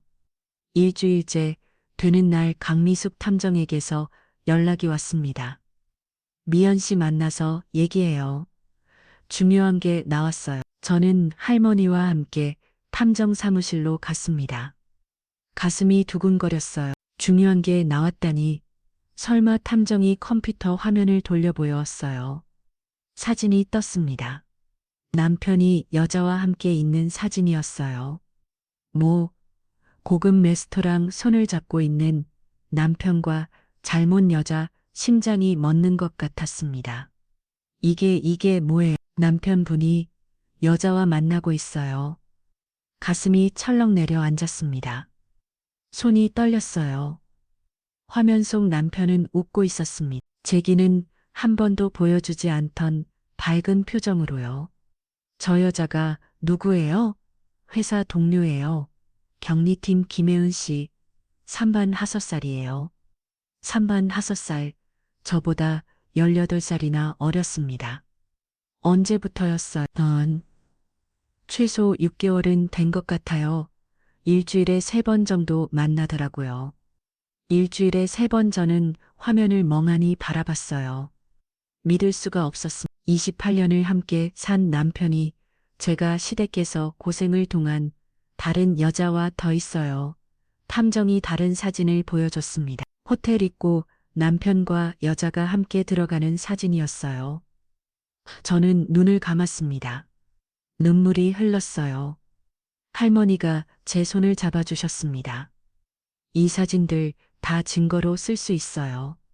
법원에 제출하면 외도 입증할 수 있어요. 탐정이 USB를 건넸습니다. 사진 100장 넣어뒀어요. 날짜별로 정리돼 있어요. 저는 USB를 받았습니다. 손이 떨렸어요. 호텔로 돌아왔습니다. 저는 소파에 주저앉았어요. 온몸에 힘이 빠졌습니다. 할머니가 차를 끓여주셨습니다. 미연 씨 괜찮아요? 괜찮을 리가 없었어요. 28년을 함께 살았어요. 2아이를 낳고 함께 키웠어요. 명절마다 차례상을 차렸고 제자마다 음식을 준비했어요. 그런데 남편은 다른 여자와 저는 명절날 맨발로 뛰쳐나온 그날을 떠올렸습니다. 그날 저는 남편이 제 머리채를 잡았을 때 이 사람이 날 사랑한 적이 있긴 했을까 생각했었어요. 이제 답을 알았습니다. 없었던 거예요. 아니, 있었을지도 모르지만 이미 오래전에 끝난 거였어요. 할머니, 응, 저 바보였던 거죠? 아니에요. 저는 혼자 열심히 살았는데 남편은 밖에서 다른 여자랑 미연 씨 할머니가 제 얼굴을 들어 올렸습니다. 당신 잘못이 아니에요. 남편이 나쁜 거예요. 저는 고개를 숙이고 울었습니다. 할머니가 제 등을 쓸어주셨어요. 그날 밤 변호사에게서 전화가 왔습니다. 미연 씨 남편 측에서 연락 왔어요. 무슨 연락이요? 합의하자고요. 이혼은 해주되 위자료 없이 가자고 하더라고요.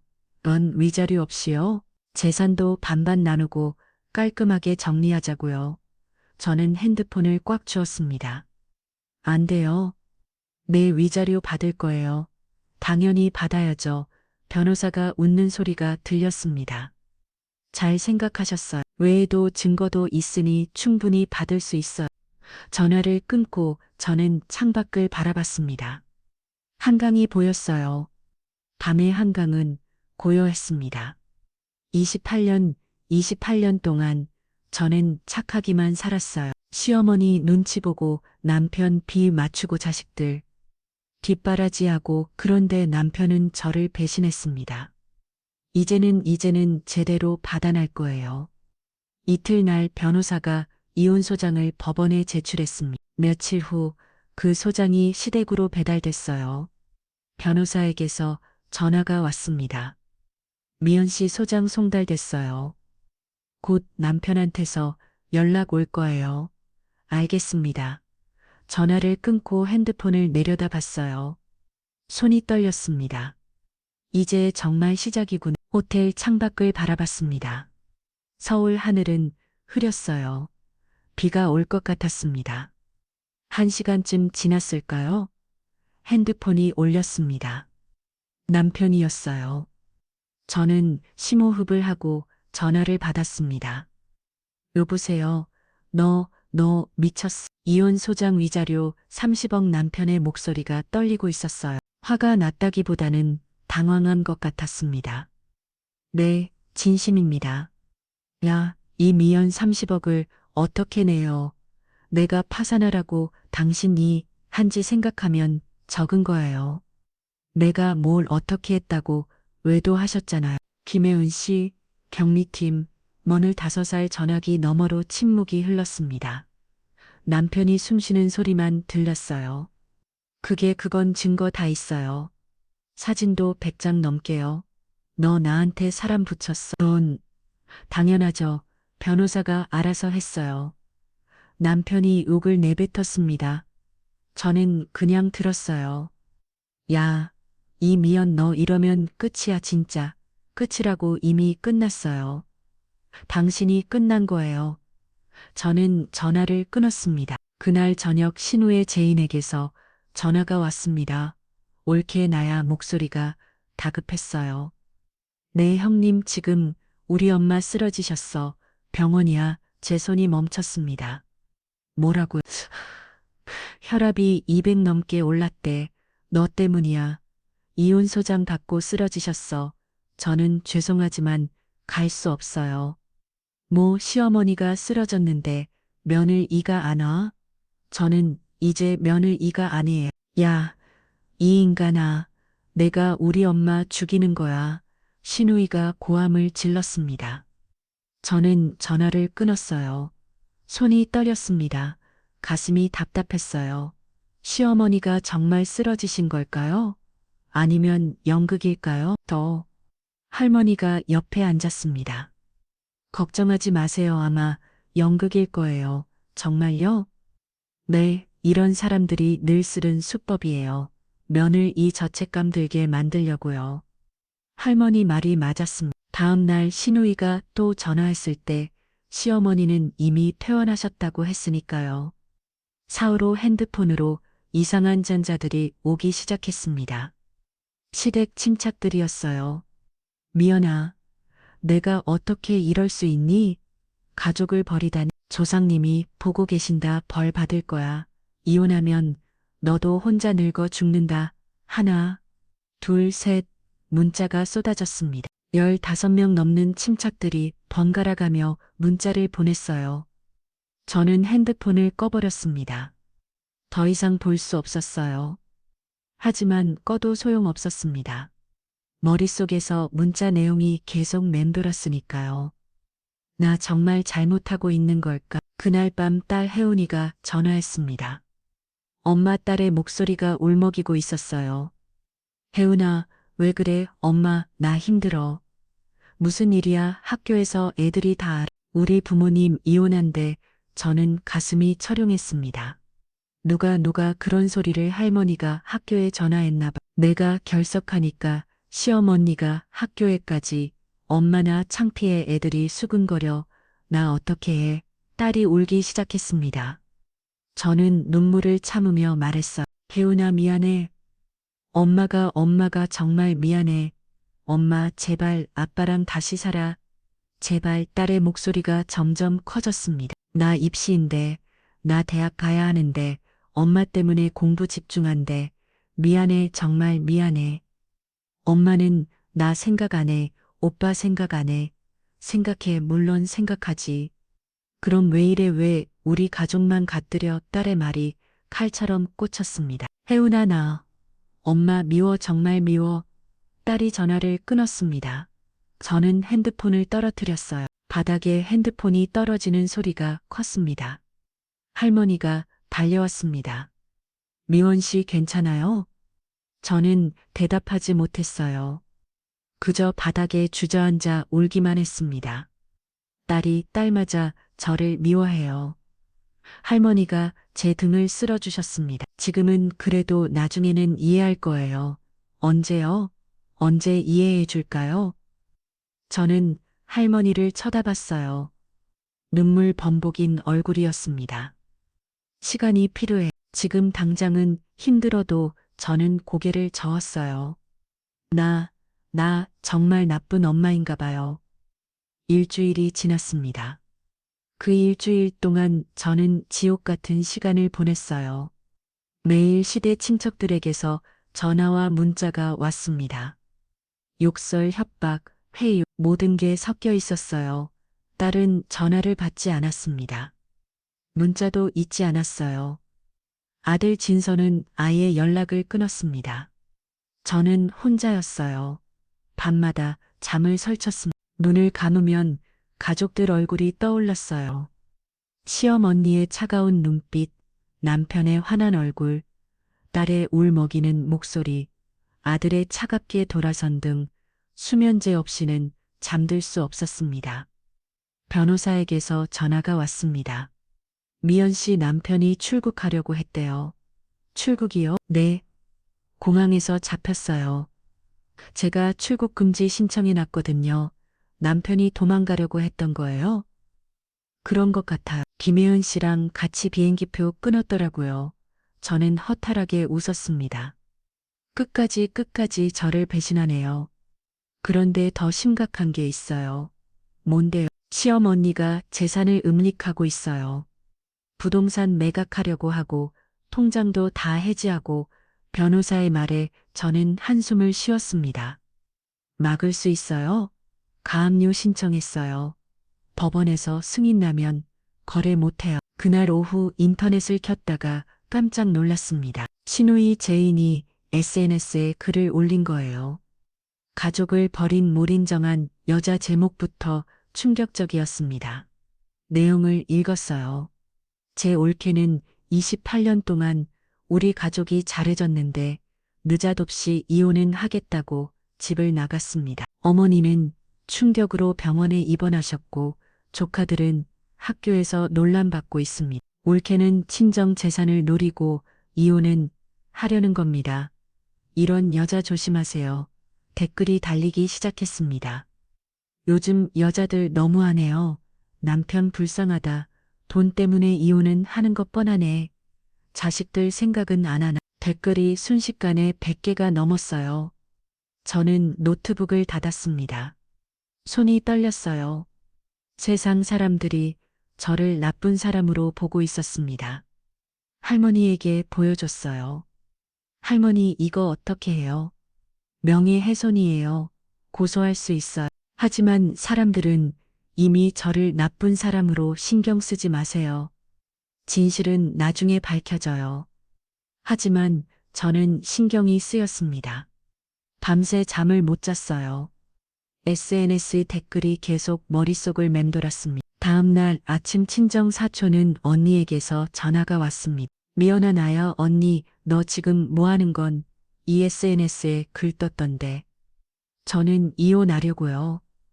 이혼 28년을 살았는데 갑자기 왜 남편이 저한테 못되게 그렸어요. 그래도 참아야지. 다른 집도 다 그렇게 사는데 사촌은 언니의 말이 차갑게 느껴졌습니다. 언니도 저를 이해 못 해주시는 거예요? 이혼은 하는데 너 친정 망신이야. 동네 사람들이 다 수고거려. 저는 죄송해요. 사과할 일이 아니야. 그냥 집에 돌아가. 저는 전화를 끊었습니다. 친정 사람들마저 저를 외면하는구나. 그날 밤 저는 수면제를 2알 먹었습니다. 평소에는 한 알만 먹었는데 오늘은 잠이 올 것 같지 않았어요.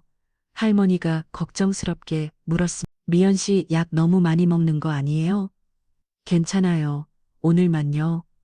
하지만 다음 날도 그 다음 날도 2알씩 먹었대. 약 없이는 잠들 수 없었어요.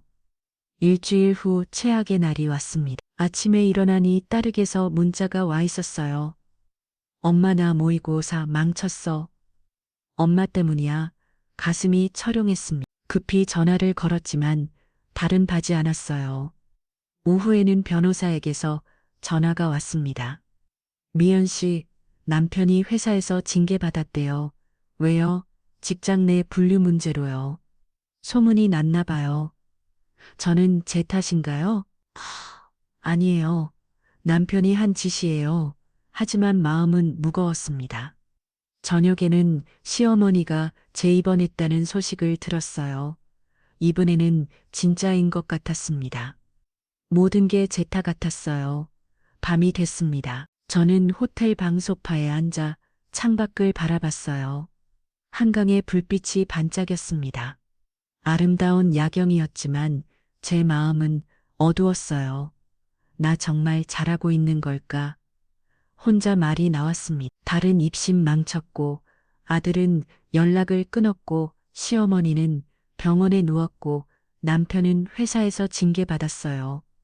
모두 제 때문이었습니다. 그렇게 생각하니 숨이 막혔어요. 저는 일어나 욕실로 갔습니다. 세면대 서랍을 열어 수면제를 꺼냈어요. 하나, 둘, 셋 손에 들고 있다가 멈췄습니다. 거울에 비친 제 모습을 봤어요. 초췌한 얼굴, 깊어진 주름, 피기 없는 입술, 53살 여자가 거기 서 있었습니다. 나 왜 이렇게까지 됐지? 문이 흘렀습니다. 할머니가 문을 두드렸어요. 미연 씨 괜찮아요? 저는 세면대에 수면제를 내려놓고 문을 열었습니다. 할머니가 저를 안아주셨어요. 저는 할머니 품에서 소리내어 울었습니다. 힘들어요. 너무 힘들어요. 알아요. 다 알아요. 모두가 저를 나쁜 사람으로 봐요. 네, 딸도 아들도 친척들도. 지금은 그래도 나중에는 달라질 거예요. 언제요? 언제 달라질까요? 저는 더 이상 못 버틸 것 같아. 할머니가 제 어깨를 잡고 똑바로 쳐다봤습니다. 미연 씨 포기하면 안 돼요. 여기서 포기하면 28년이 다시 반복돼요. 하지만 조금만 더 버텨요. 조금만요. 저는 고개를 끄덕였습니다. 할머니 말이 맞았어요. 포기하면 안 됐습니다. 다음 날 변호사에게서 전화가 왔습니다. 미연 씨 포기하지 마세요. 네, 지금이 가장 힘든 순간이에요. 치대께서 총 공격하는 거예요. 알아요. 조금만 더 버티면 법정 날짜 잡혀요. 그러면 끝나요? 정말 끝날까요? 네, 제가 장담해요. 증거가 충분하니까요. 전화를 끊고 저는 창밖을 바라봤습니다. 비가 내리고 있었어요. 봄비였습니다. 비를 맞으며 걷는 사람들이 보였어요. 우산을 쓴 사람, 비를 그냥 맞는 사람, 제가 깎이었습니다. 나도 조금만 더 버티자 혼자 말을 했어요. 그날 밤 저는 다시 한번 결심했습니다. 포기하지 않겠다고요. 딸이 미워하고 아들이 외면하고 세상 사람들이 손가락질해도 끝까지 가겠다고요. 왜냐하면 이건 제 인생이니까요. 28년 동안 남의 인생을 살았어요. 이제는 제 인생을 살고 싶었습니다.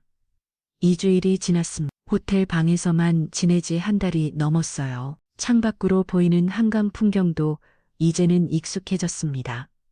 아침 6시, 저는 또 잠에서 깼어요. 어젯밤에 수면제를 3알이나 먹었는데도 새벽마다 눈이 떠졌습니다. 28년 동안 2시간에 일어나 시대 식사를 준비했던 습관이 몸에 배어 있었어요. 침대에서 일어나 욕실로 갔습니다. 거울을 봤어. 23살 여자의 얼굴이 거기 있었습니다. 한 달 사이에 더 늙은 것 같았어요. 눈 밑 다크서클은 짙어졌고 뺨은 푹 꺼졌습니다. 피머리도 더 많아진 것 같았어요. 세수를 했습니다. 찬물이 얼굴을 적셨어요. 정신을 차려야 했습니다. 거실로 나가니 할머니는 이미 소파에 앉아 계셨어요. 여든들의 할머니는 저보다 더 일찍 일어나셨습니다. 첨 테이블 위에는 간단한 아침 식사가 놓여 있었어요. 빵 2조각, 커피 1잔, 과일 몇 쪽. 저는 의자에 앉아 빵을 한 입 베어 물었습니다. 입안에서 씹히긴 했지만 맛은 느껴지지 않았어요. 요즘 들어 음식 맛을 못 느꼈습니다. 그냥 기계적으로 새길 뿐이었어요. 핸드폰을 켰습니다. 밤사이 문자가 27대 친척들이었습니다. 여전히 똑같은 내용이었어요. 돌아오라는 회유 벌 받는다는 협박, 나쁜 여자라는 욕설 하나하나 읽지 않고 삭제했습니다. 이제는 읽어도 마음이 흔들리지 않았어요. 아니, 정확히는 너무 많이 흔들려서 더 이상 흔들리고도 없었던 겁니다. 딸에게서는 연락이 없었습니다. 일주일째였어요. 가슴 한구석이 무너지는 것 같았지만 참았습니다. 울 기력도 없었어요. 오전 10시 변호사 사무실에 갔습니다. 법정 날짜가 잡혔다는 연락을 받았거든. 변호사 사무실에 들어서니 김지영 변호사가 서류를 정리하고 있었습니다. 앉으세요. 저는 의자에 앉았어요. 할머니는 옆자리에 앉으셨습니다. 변호사가 달력을 펼쳤습니다. 일주일 후 금요일이에 오전 10시, 일주일 짧은서도 긴 시간이었습니다. 그날까지 버텨야 했어요. 변호사가 두꺼운 서류 문물을 제 앞에 놓았습니다. 이게 우리가 제출할 증거예요. 서류를 넘겨봤습니다. 남편 외도 사진 100장, 호텔 출입 기록, 신용카드 사용 내역, 증거는 충분했어요. 시어머니 재산은 요리 기록, 해지된 제명의 통장, 제명의 보험 증사들, 이것도 다 있었습니다. 그리고 결정타, 아버지가 남긴 강남 건물 서류. 변호사가 서류를 가리키며 설명했습니다. 입이 움직이는 게 보였지만 소리는 잘 들리지 않았어요. 자여 머릿속이 멍했습니다. 미연 씨 듣고 계세요? 변호사 목소리에 정신을 차렸습니다. 네, 죄송해요. 괜찮아요. 피곤하시죠? 네, 요즘 잠을 못 자서요. 변호사가 걱정스러운 눈빛으로 저를 봤습니다. 미연 씨, 법정까지 2주일인데요. 컨디션 관리 잘하셔야 해요. 노력할게요. 하지만 자신은 없었습니다. 사무실을 나와 할머니와 함께 걸었습니다. 점심때가 됐지만 배가 고프지 않았어요. 요즘 들어 식욕이 없었습니다. 하루에 빵 1~2조각, 과일 몇 조각이 전부였어요. 한 달 전만 해도 55kg였던 몸무게는 이제 48kg였습니다. 7kg가 빠졌어요. 옷이 헐렁했습니다. 할머니가 사주신 옷들이 이제는 몸에 맞지 않았어요. 할머니가 제 손을 잡았습니다. 미연 씨, 뭐라도 먹어야 해요. 할머니 손이 따뜻했습니다. 하지만 제 손은 차가웠어요. 식당에 들어갔습니다. 할머니가 메뉴를 주문하셨어요. 음식이 나왔습니다. 된장찌개, 생선구이, 나물 반찬 등. 예전 같았으면 맛있어 보였을 음식이었어요. 하지만 지금은 그냥 음식일 뿐이었습니다. 숟가락을 들었습니다. 밥을 한 술 떠서 입에 넣었어요. 씹었습니다. 삼켰습니다. 기계적인 동작이었어요. 할머니가 반찬을 제 앞에 더 놓아주셨습니다. 걱정스러운 눈빛이었어요. 저는 고개를 들어 할머니를 봤습니다. 말하고 싶은 게 많았어요. 할머니, 저 괜찮을까요? 정말 이길 수 있을까요? 법정에 서면 다리가 떨리지 않을까요? 판사님 앞에서 제대로 말할 수 있을까요? 하지만 입 밖으로 나온 말은 달랐습니다. 네, 잘 먹을게요. 오후 4시 호텔로 돌아왔습니다. 침대에 누웠어요. 천장을 바라봤습니다. 2주일 후면 법정이에요. 그 생각을 하니 가슴이 답답했습니다. 숨쉬기가 힘들었어요. 일어나 창가로 갔습니다. 창문을 열었어요. 바람이 들어왔습니다. 한강이 내려다 20층 높이에서 보는 한강은 평화로워 보였어요. 유람선이 천천히 지나갔습니다. 사람들은 저렇게 평범하게 살아가고 있는데 저는 왜 이렇게 힘들까요? 핸드폰이 울렸습니다. 화면을 봤어요. 아들 진서였습니다. 심장이 쿵쿵거렸습니다. 2주일 만에 연락이었어요. 떨리는 손으로 전화를 받았습니다. 여보세요. 엄마, 아들 목소리가 들렸습니다. 차가운 목소리였어요. 진서야, 나 군대 가기로 했어. 뭐라고? 밀원달 말에 입대에 자대 배치 받으면 연락할게. 진서야, 잠깐만. 엄마, 나 법정 안 갈 거야. 아빠 편도 안 서고 엄마 편도 안 서. 울 거야. 아들의 목소리는 단호했습니다. 그냥 나는 빠질게. 미안해. 전화가 끊어졌습니다. 저는 핸드폰을 든 채 멍하니 서 있었어요. 아들이 군대를 간다고 원래 내년 졸업하고 갈 계획이었는데 일찍 가기로 한 겁니다. 저 때문이었어요. 가슴이 무너졌습니다. 아들마저 저를 피하는구나. 그날 밤 저는 수면제를 알먹었습니다. 평소보다 2배였어요. 하지만 그래도 잠이 오지 않았습니다. 침대에 누워 천장을 봤어요. 어둠 속에서 천장이 보였습니다. 머릿속이 복잡했어요. 다른 입신 망쳤고 아들은 도망가듯 군대를 가고 시어머니는 병원에 누웠고 남편은 회사에서 쫓겨날 위기고 모두 제 탓이었습니다. 나 정말 잘하고 있는 걸까? 눈물이 흘렀습니다. 소리 없이 울었어요. 2주일 후면 법정이에요. 그곳에 서서 28년의 결혼 생활을 끝내야 합니다. 준비는 됐을까요? 아니요, 전혀 준비가 안 됐어요.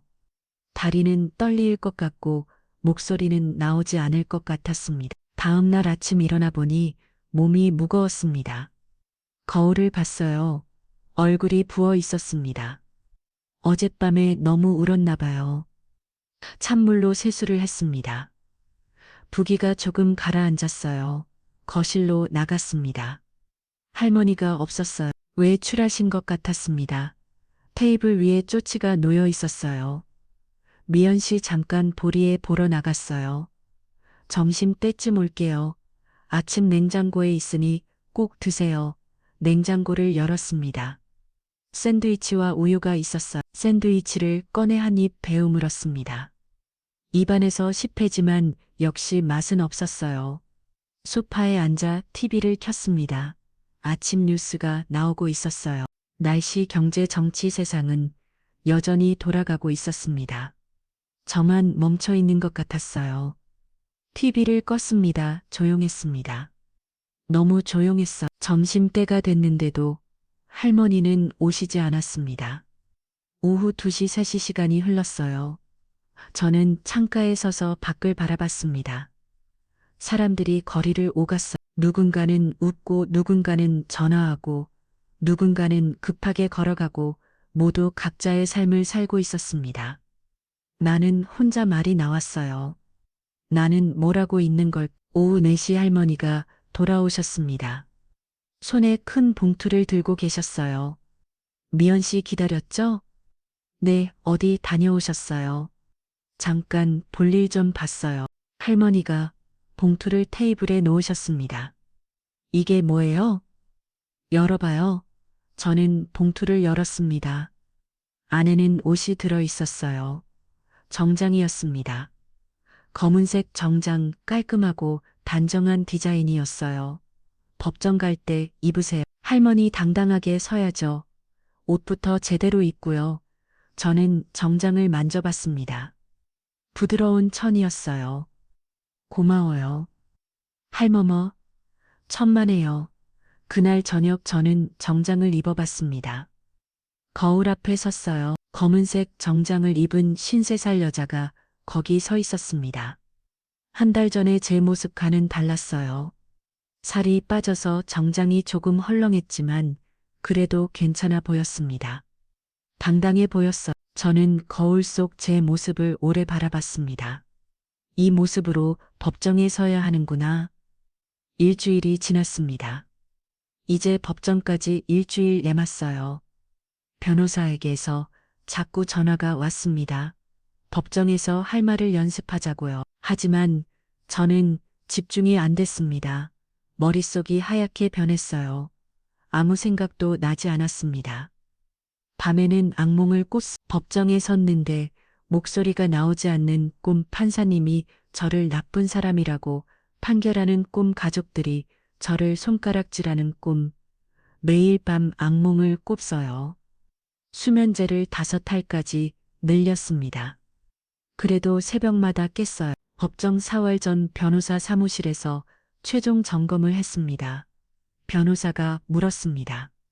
미연 씨 법정에서 판사님이 물으시면 뭐라고 대답하실 거예요? 저는 28년 동안 힘들었다고 목소리가 떨렸습니다.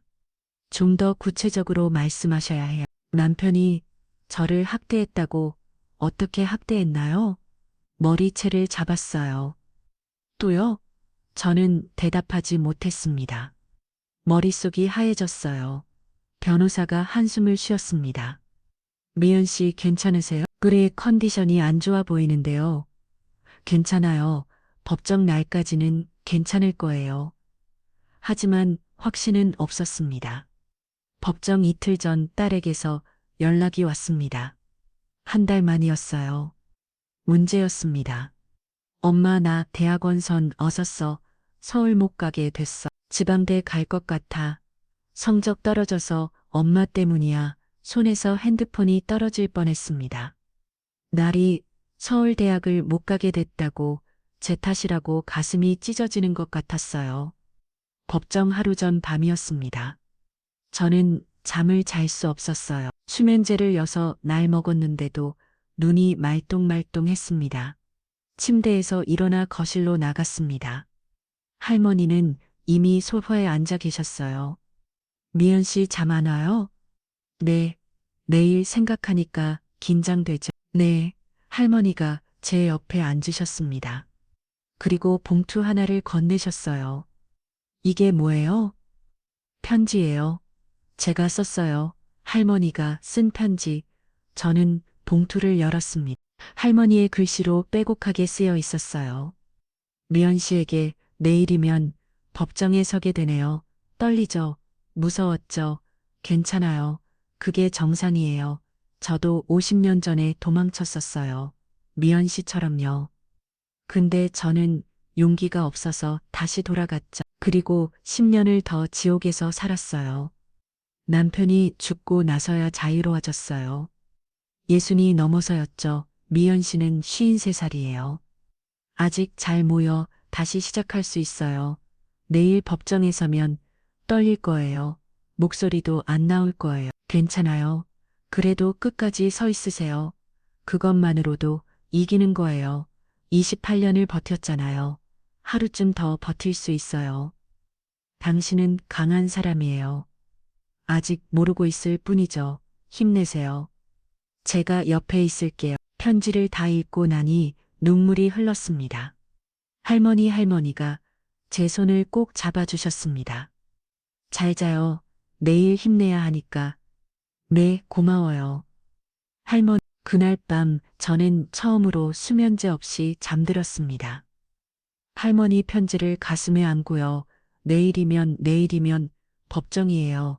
어머한 단련의 결혼 생활을 끝내는 날입니다.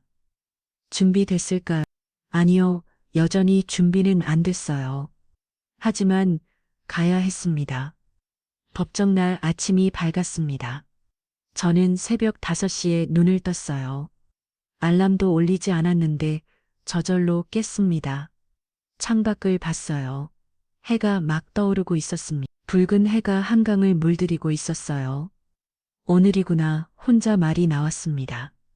일어나 욕실로 갔어요. 거울을 봤습니다. 53살 여자의 얼굴이 거기 있었어요. 어젯밤 잠을 좀 잤더니 부기는 좀 빠진 것 같았습니다. 샤워를 했습니다.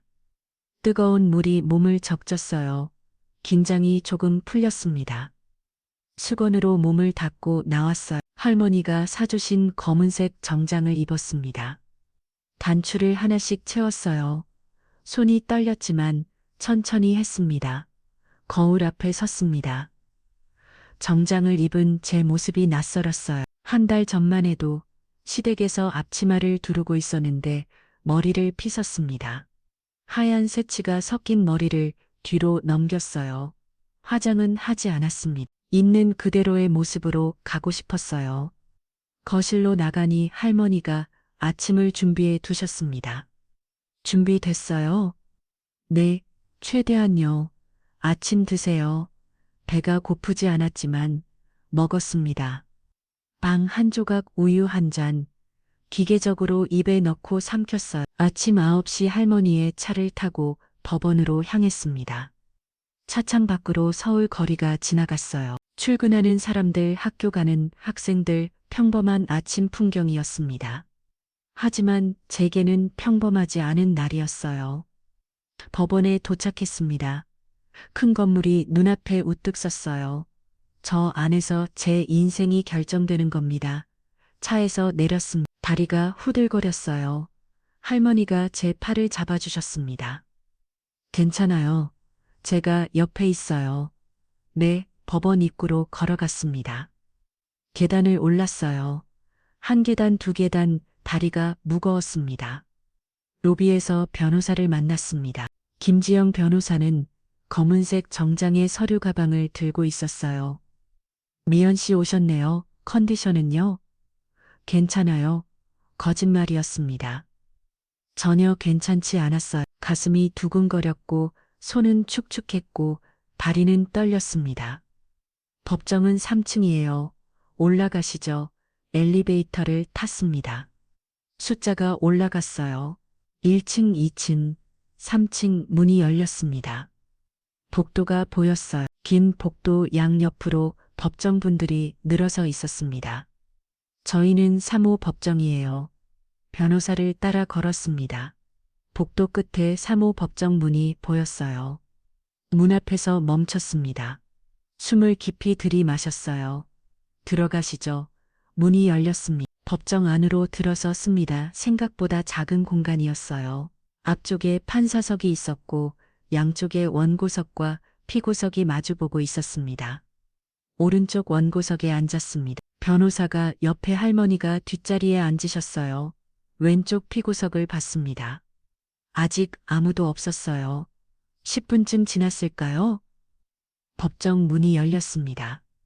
남편이 들어왔습니다. 28년을 함께 산 남편 56살 최혁준 한 달 만에 보는 남편은 많이 초췌해 보였어요. 수염을 깎긴 했지만 얼굴은 상했고 정장도 구겨져 있었습니다. 남편 옆에 변호사가 따라 들어왔어요. 남편은 피고석에 앉았습니다. 우리는 눈이 마주쳤어요. 남편의 눈빛에는 분노가 섞여 있었습니다. 하지만 저는 고개를 돌렸어요. 더 이상 그 눈빛이 무섭지 않았습니다. 방청석 문이 열렸습니다. 시어머니가 들어오셨어요. 신우의 제인도 함께였습니다. 그들은 남편 뒤에 앉았어요. 저를 노려보는 시선이 느껴졌습니다. 하지만 괜찮았어요. 할머니가 제 어깨를 두드려 주셨으니까요. 10시 정각 판사님이 입장하셨습니다. 일동길 입 법정 직원의 목소리가 울렸습니다. 모두 일어섰어요. 저도 떨리는 다리로 일어났습니다. 판사님은 50대 후반으로 보이는 여성이었어요. 회색 머리에 날카로운 눈빛을 가지신 분이었습니다. 착석하세요. 모두 앉았습니다. 판사님이 서리를 펼치셨어요. 이혼 청구 소송 및 위자료 청구권 시작하겠습니다. 심장이 쿵쿵거렸습니다. 원고 측 변호사 입장 말씀해 주세요. 김지영 변호사가 일어났습니다. 판사님, 원고 이미연 씨는 28년간의 결혼 생활 동안 피고로부터 지속적인 정서적 학대와 가정폭력을 당했습니다. 또한 피고의 외도 사실이 명백히 밝혀졌습니다. 이에 이혼과 위자료 30억 원을 청구합니다. 방청석에서 옹성거리는 소리가 들렸습니다. 피고 측 변호사 입장은요? 남편 변호사가 일어났습니다. 판사님, 원고의 주장은 과장되었습니다. 부부싸움은 있었으나 폭력이라 할 수 없고 외도는 일시적 실수였습니다. 위자료 30억은 과도합니다. 판사님이 고개를 끄덕이셨어요. 증거 제출하세요. 김지영 변호사가 서리를 제출했습니다. 판사님이 하나하나 넘겨보셨어요. 외도 사진들이 화면에 떴습니다. 법정 스크린에 크게 나타났어요. 남편이 여자와 손을 잡고 있는 사진, 호텔에 들어가는 사진, 레스토랑에서 웃고 있는 사진, 방청석에서 탄식 소리가 들렸습니다. 판사님이 남편을 쳐다봤어요. 피고, 이 사진들 보이시죠? 남편이 고개를 숙였습니다. 네, 외도 사실 인정하십니까? 네, 인정합니다. 방청석에서 옹성거림이 커졌습니다. 다음 증거입니다. 변호사가 또 다른 서리를 제출했어요. 제 명의 통장이 해지된 기록, 보험이 해지된 기록, 시어머니의 명의로 돈이 빠져나간 기록. 판사님이 서리를 보시니 인상을 찌푸렸습니다. 이건 재산은 리가 아닙니까? 피고 측 변호사가 일어났어요. 판사님, 그건 가족 간의 자금 이동일 뿐입니다. 가족 간이라도 배우자 동의 없이 하면 불법입니다. 판사님의 목소리가 차갑게 가라앉았습니다. 마지막 증거입니다. 변호사가 아버지가 남긴 서리를 제출했어요. 판사님이 오래 들여다보셨습니다. 이게 강남 건물 매입 서리네요. 네, 판사님. 30년 전 온고 친정아버지가 시어머니에게 건물을 사들였습니다. 5억 원을 주고요. 하지만 증거를 보시면 알 수 있듯이 실제 자금은 모두 원고 아버지 돈입니다. 그럼 이건 명의만 시어머니고 실제 소유자는 원고 아버지였습니다. 유언에 따라 원고에게 상속되어야 합니다. 피고 측 변호사가 벌떡 일어났습니다. 이해 있습니다. 명의가 시어머니인데 어떻게 증거가 명확합니다. 계좌에 체기로 영수증 모두 있습니다. 판사님이 서리를 다시 보셨어요. 그럼 이긴 별도로 재산소송 진행해야 할 것 같은데요. 네, 판사님. 하지만 이혼소송에서 고려되어야 할 사항입니다. 판사님이 저를 쳐다보셨습니다. 옹고 일어서세요. 저는 떨리는 다리로 일어났습니다. 28년을 살았는데 왜 이혼하려고 하십니까? 저는 더 이상 못 살겠어요. 목소리가 떨렸습니다. 구체적으로 말씀해 주세요. 저는 심호흡을 했어요. 그리고 천천히 말하기 시작했습니다. 28년 동안 저는 며느로만 살았어요. 사람이 아니라 가정부였습니다. 명절마다 혼자 음식을 준비했고 고맙다는 말은 한 번도 못 들었어요. 대신 맛없다는 소리만 들었습니다. 계속하세요. 남편은 제가 조금만 힘든 표정을 지으면 화를 냈어요. 시댁을 무시한다고. 그리고 명절날 친척들 앞에서 제 머리채를 잡았습니다. 목이 메웠습니다. 눈물이 흘렀어요. 그날 저는 맨발로 뛰쳐나왔어요. 더 이상 못 참겠어서 판사님이 고개를 끄덕이셨습니다. 피고 할 말이 있습니까? 남편이 일어났습니다. 죄송합니다. 제가 잘못했습니다. 남편의 목소리도 떨리고 있었어요. 하지만 너무 늦었습니다. 재판은 1시간 동안 이어졌습니다. 증인신문, 추가 증거 제출, 양측 변론 모든 게 끝나고 판사님이 말씀하셨습니다. 판결은 2주일 후에 성공하겠습니다. 재판이 끝났습니다. 저는 의자에 주저앉았어요. 온몸에 힘이 빠졌습니다.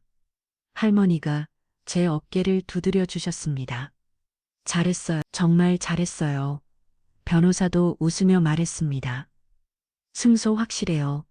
판사님 표정 보셨죠? 저는 고개를 끄덕였습니다.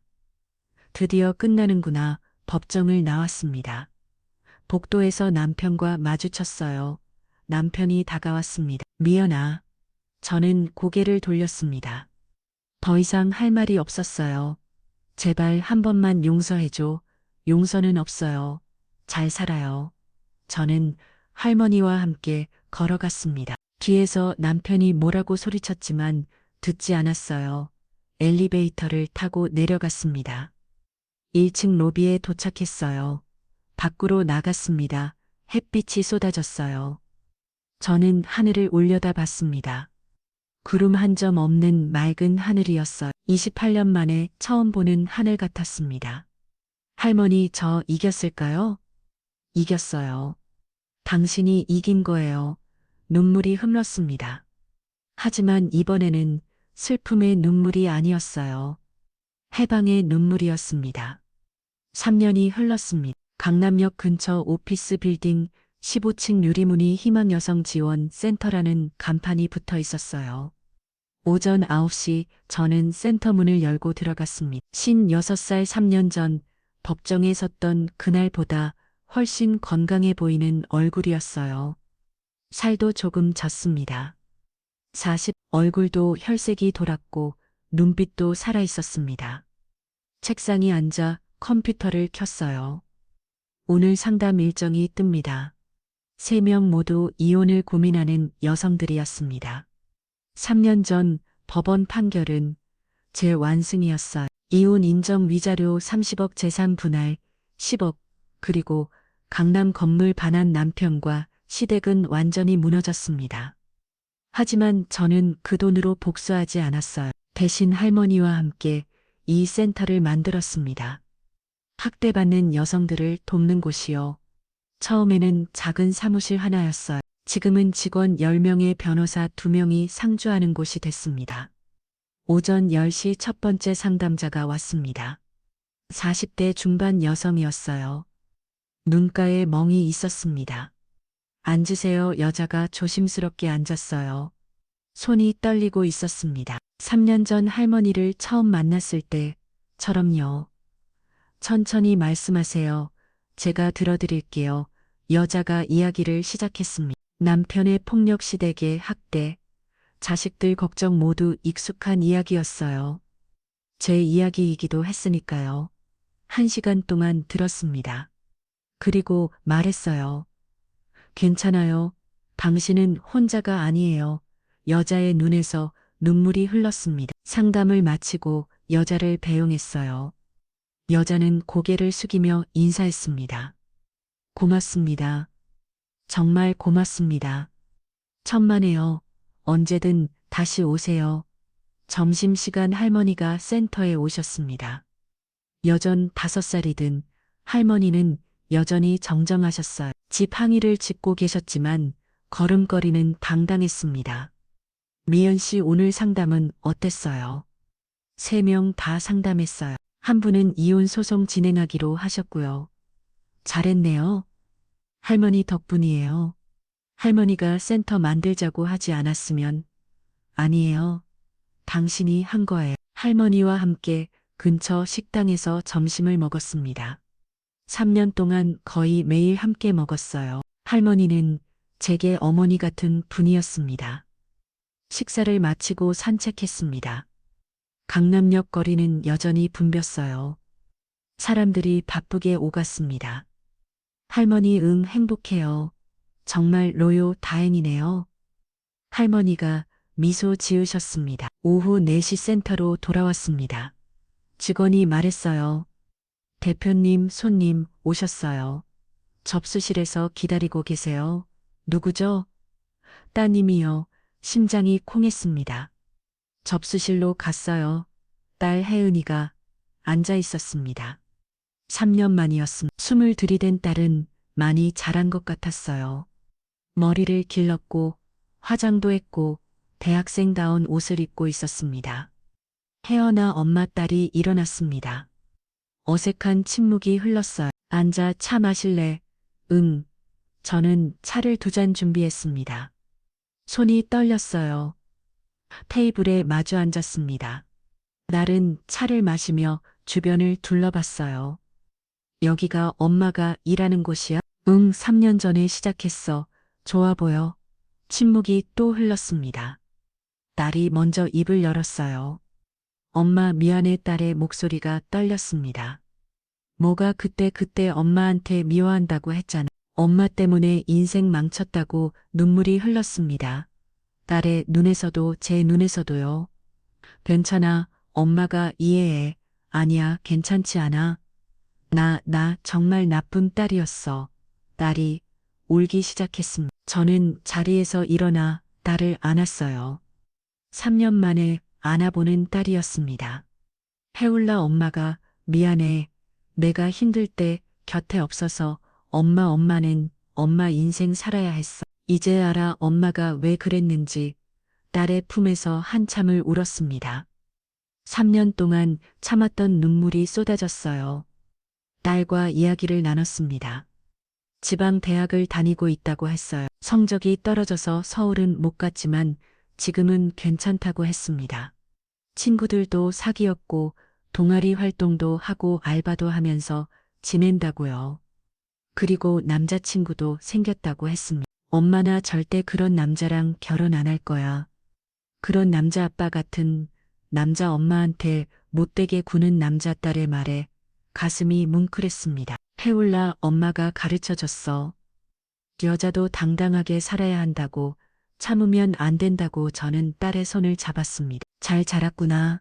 엄마 덕분이야. 딸이 돌아간 후 저는 창가에 섰습니다. 해가 지고 있었어요. 노을이 서울 하늘을 붉게 물들이고 있었습니다.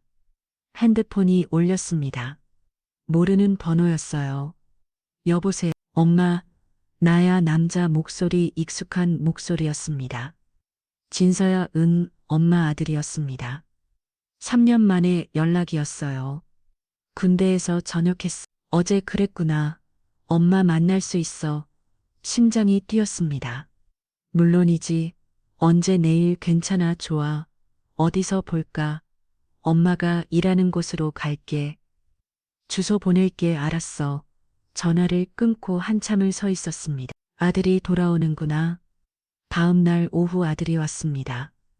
요열 살이, 요를 8살이 된 아들은 군대를 다녀온 후라 그런지 더 어른스러워 보였어요.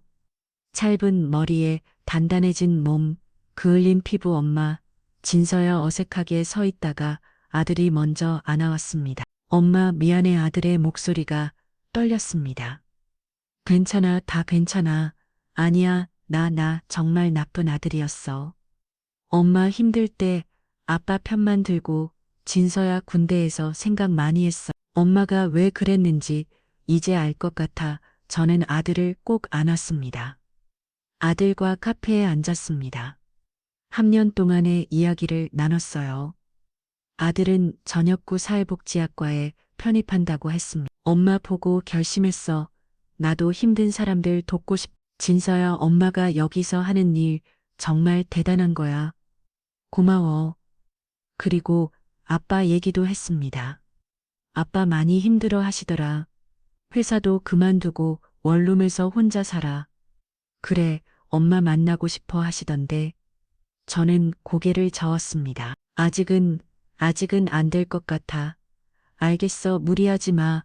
저녁이 됐습니다.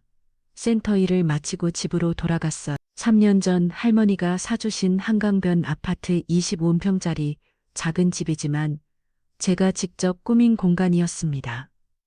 현관문을 열고 들어닫았어요. 신발을 벗고 거실로 들어갔습니다. 소파에 앉아 창밖을 봤어요. 한강이 보였습니다. 밤의 한강은 불빛으로 반짝이고 있었어요. 핸드폰으로 사진차를 열었습니다. 오늘딸과 찍은 사진이 있었어요. 둘이 웃고 있는 사진이었습니다. 아들과 찍은 사진도 있었어요. 3년 만에 다시 만난 가족. 완전히 회복된 건 아니었습니다. 아직도 어색했고 아직도 조심스러웠어요. 하지만 괜찮았습니다. 시간이 필요한 거니까요. 중요한 건 다시 시작했다는 거였습니다. 3년 전 저는 시댁께서 맨발로 뛰쳐나왔습니다. 갈 곳도 없이 돈도 없이 그냥 뛰쳐나왔어요. 그리고 수천억 할머니를 만났습니다. 할머니가 저를 구해줬어요. 아니, 제가 스스로를 구했습니다. 할머니는 그냥 옆에서 지켜봐 주셨을 뿐이에요. 이제 저는 56살입니다. 늦은 나일까요? 아니요, 전혀요. 이제 시작입니다. 제 인생의 진짜 시작이에요. 눈을 감았습니다. 내일이 기다려졌어요. 새로운 하루, 새로운 시작이 기다리고 있었습니다.